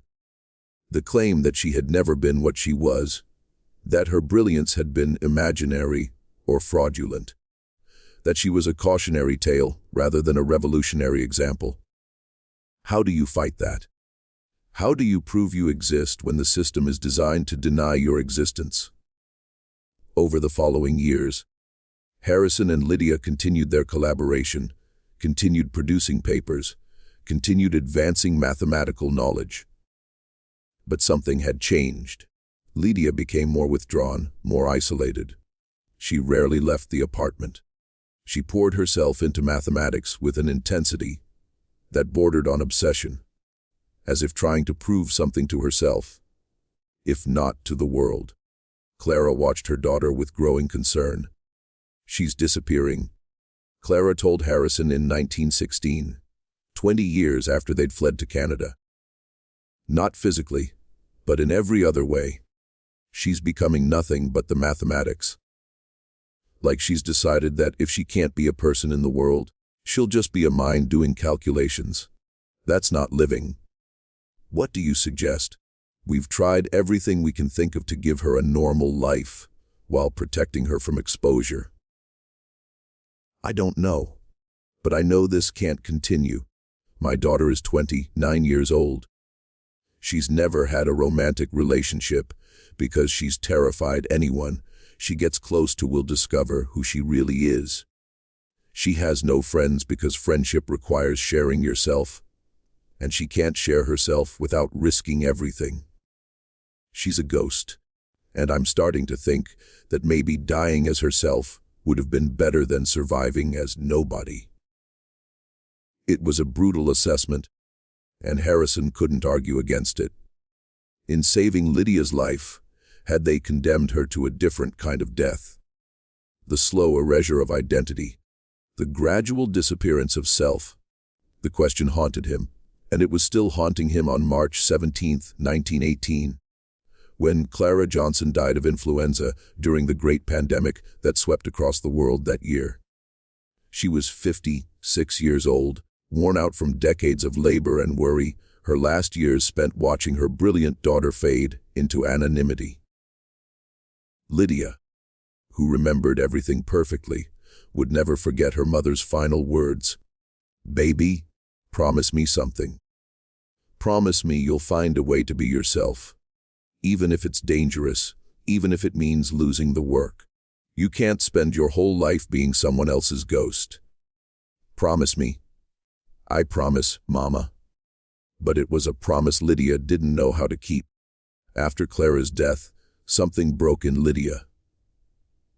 Or perhaps something that had been holding together through sheer will finally came apart. She stopped working on mathematics. She stopped responding to Harrison's attempts to engage her. She spent days sitting silently, staring at nothing, trapped in memories that her perfect recall wouldn't let fade. The trauma of Brightwater, the years of hiding, the erosion of identity, her mother's death, all of it accumulating into a weight that no amount of mathematical brilliance could solve. Harrison, now 58 years old and not in the best health himself, tried everything. He brought her books, proposed new problems, arranged meetings with Morrison and the other professors who'd worked with her over the years. Nothing penetrated the depression that had settled over her like fog. Maybe, she told him during one of the few conversations she would still engage in, maybe Dr. Thorne was right after all. Not about Negro inferiority, but about me specifically. Maybe I am an anomaly, a malfunction. Maybe my mind works wrong, producing abilities that don't fit anywhere, that can't be used for anything except causing trouble. Maybe it would have been better if I'd never been discovered at all. If I just stayed a cleaning woman's daughter, illiterate and invisible, living a small life that didn't threaten anyone. You can't believe that. You've contributed more to mathematics than most people who have full careers and public recognition. I've contributed anonymously, under a false name, while hiding from the world. What's the point? What does any of it matter if I don't exist? Harrison had no answer, and he was running out of time to find one. His own health was declining, his heart condition worsening. The doctor had told him he probably had 2 years at most. What would happen to Lydia when he died? Who would protect her? Who would document her work? Who would remember that she was real? In the summer of 1919, Harrison made a decision. He wrote a detailed account of everything that had happened, from discovering Lydia in 1897 to the present day. He documented her abilities, the examination, the abduction, the rescue, the years of anonymous collaboration. He collected all of Lydia's original manuscripts, her notebooks full of mathematical derivations and ideas, proof that she was the true author of the work, published under his name. And he sealed it all in a metal box with instructions that it should be opened in 1969, 50 years in the future, when presumably the racial climate would have changed enough that Lydia's story could be told without endangering anyone. He showed the box to Lydia. This is your legacy. Everything you've done, everything you've been. Someday people will know the truth. She looked at the box with hollow eyes. 50 years. I'll probably be dead by then. So I get to spend my entire life being nobody, and then become somebody after I'm gone. That's supposed to comfort me. It's the best I can do. I'm sorry it's not enough. It's never been enough. But I suppose it's more than most people like me get. So I should be grateful. There was no bitterness in her voice, which somehow made it worse. Just flat acceptance of injustice, resignation to erasure. In October 1919, Harrison Webb died of heart failure at age 59. His obituary in Toronto papers mentioned his work as a tutor and his occasional mathematical publications, noting that he'd made modest contributions to the field. It didn't mention that he'd been a professor at MIT, or that he'd sacrificed his career to rescue a brilliant child, or that the mathematical work he'd published was actually written by someone else. History recorded him as a minor figure, a footnote at best. After Harrison's death, Lydia disappeared. The few people who'd known her as Sarah Miller reported that she'd moved away. Destination unknown. Morrison and the other professors who'd worked with her tried to find her, concerned about her welfare, but she'd vanished completely. Some thought she'd moved to another city, or perhaps died shortly after losing the one person who'd anchored her to the world. The metal box Harrison had sealed was placed in a safety deposit vault at a Toronto bank, to be opened in 1969 as specified in his will. But in 1925, the bank underwent reorganization. Records were lost or misfiled. The box was eventually transferred to a storage facility. Its original instructions no longer attached. It sat there for decades forgotten, gathering dust alongside thousands of other unclaimed items. In 1969, when it should have been opened, nobody knew it existed. The truth it contained remained buried. And Lydia Johnson, what became of her after Harrison's death? For 90 years, historians who noticed the occasional reference to her case assumed she died young. Another casualty of the brutal racial conditions of the early 20th century. But in 2009, a graduate student in Toronto researching the history of the city's black communities found something unexpected. A death certificate from 1963 for a woman named Sarah Miller, age 79. Occupation listed as seamstress. No surviving family. No notable achievements recorded. Just another elderly black woman dying quietly, unremarked, unremembered. The graduate student almost moved on. But something about the date of birth caught her attention, April 1st, 1884. That would make her 13 in 1897. The right age to match scattered references she'd seen about a Negro mathematical prodigy in Boston who'd vanished. She dug deeper, finding a few more records. Sarah Miller had worked various jobs over the decades. Seamstress, cleaning woman, occasionally as a tutor for children in her community. She'd lived alone in a small apartment in Toronto's Ward neighborhood. She'd had no children, never married, lived quietly for 44 years after Harrison Webb's death. And then the graduate student found something extraordinary. Among Sarah Miller's possessions, auctioned off after her death to pay outstanding debts, was a trunk full of notebooks. Mathematical notebooks, hundreds of pages of calculations and proofs and theoretical work, all dated from 1920 to 1963, all written in a clear, precise hand. All containing mathematics that, when the graduate student showed them to her advisor, proved to be far ahead of their time. One notebook dated 1947 contained work on information theory that paralleled and in some ways exceeded Claude Shannon's groundbreaking research published the following year. Another from 1952 explored concepts in computational theory that wouldn't be formalized until the development of computer science decades later. A third from 1959 worked through problems in quantum mechanics that were still being debated. Sarah Miller, elderly black seamstress, had been producing cutting-edge mathematical research in complete isolation for over 40 years.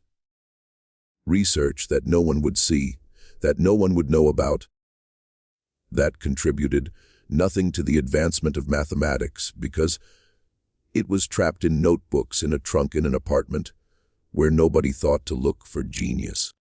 The graduate student spent 3 years tracking down Sarah Miller's real identity, following fragmentary references, connecting dots across a century of deliberately obscured history. She found Thorne's book with its case study of E.D. She found scattered references to a Negro prodigy in Boston in 1897. She found Harrison Webb's publications and noticed the distinctive visual, intuitive style that didn't match his earlier work before 1898. And eventually she found the metal box, forgotten in a storage facility, containing Harrison Webb's full account of Lydia Johnson's life. In 2012, the graduate student, now Dr. Jennifer Morrison, published a book titled The Ghost Mathematician, The True Story of Lydia Johnson. It documented everything: the childhood discovery, the examination, the abduction, the rescue, the decades of anonymous collaboration, the final 40 years of complete isolation. It reproduced Lydia's mathematical work, analyzed her contributions, argued for her recognition as one of the most important mathematical minds of her era. The book won academic awards. It sparked discussions about hidden figures in mathematical history, about how many other brilliant minds had been suppressed or erased by systems of oppression. Universities held symposiums about Lydia Johnson. There was talk of renaming buildings, establishing scholarships in her memory, finally giving her the recognition she'd been denied in life. But there was also backlash. Some historians questioned whether Lydia Johnson had been as brilliant as claimed, suggesting the evidence might be exaggerated or misinterpreted. Some mathematicians argued that her work, while competent, wasn't revolutionary enough to warrant the attention it was receiving, and some simply dismissed the entire story as politically motivated revisionist history, an attempt to manufacture Black achievement where none existed. The arguments that Lydia Johnson had spent her life trying to escape, the debates about whether her brilliance was real or imaginary, whether she deserved recognition or should remain a footnote, continued long after her death, exactly as she'd feared they would. Because here's the terrible truth about Lydia Johnson's story: she was real. Her abilities were genuine. Her contributions were significant. And none of it mattered, because the system wasn't designed to acknowledge people like her. She could have been twice as brilliant, and it wouldn't have been enough. She could have solved every unsolved problem in mathematics, and it wouldn't have changed the fundamental fact that she was a Black woman in a world that had decided Black women couldn't be geniuses. So what do we do with Lydia Johnson's story? How do we make sense of a life that produced so much brilliance and received so little recognition? How do we honor someone who spent their entire existence being erased? Maybe we start by asking different questions. Not was she as brilliant as claimed, but how many others like her never had anyone to document their existence at all? Not did she contribute enough to deserve remembering, but what kind of world forces genius to justify its own existence? Not should we rename a building after her, but how do we dismantle the systems that made her invisible in the first place? Because Lydia Johnson wasn't an anomaly. She was a pattern repeated thousands of times across history. Brilliant minds suppressed because they appeared in bodies that society had decided didn't matter. Black mathematicians, women scientists, indigenous astronomers, working-class inventors, disabled scholars, queer artists. All the people who had to hide their brilliance or see it stolen or watch it be dismissed because they didn't fit the narrow definition of who was allowed to be called genius. Some of them, like Lydia, left fragments of evidence behind, enough for us to reconstruct their stories, to finally acknowledge their existence. But most of them are just gone. Their names forgotten, their work unrecorded, their brilliance vanished as if it never existed. And that's the real tragedy. Not just what happened to Lydia Johnson, but what happened to all the others we'll never know about. So here's what I want you to take from Lydia's story. When you hear about someone being brilliant, being revolutionary, being exceptional, ask yourself, who's not in that conversation? Who should be there but isn't? Who got erased so that someone else could take credit? Whose genius are we still ignoring because acknowledging it would require us to admit uncomfortable truths about how our society works? Lydia Johnson died in 1963, 3 years after her mother watched her calculate impossible equations in her head and hoped it would lead to something better. She died alone, unremarked, having spent most of her life being nobody. Her brilliance survived in notebooks that sat forgotten for 50 years. Her story survived because one professor cared enough to document it, and one graduate student cared enough to find it. But how many others didn't survive? How many brilliant children were broken before anyone noticed they were brilliant? How many extraordinary minds were convinced they were nothing special because everyone around them said so? How many revolutionaries died as ghosts? We'll never know. That's the horror of systematic erasure. It doesn't just destroy people. It destroys the evidence that they existed in the first place. Lydia Johnson existed.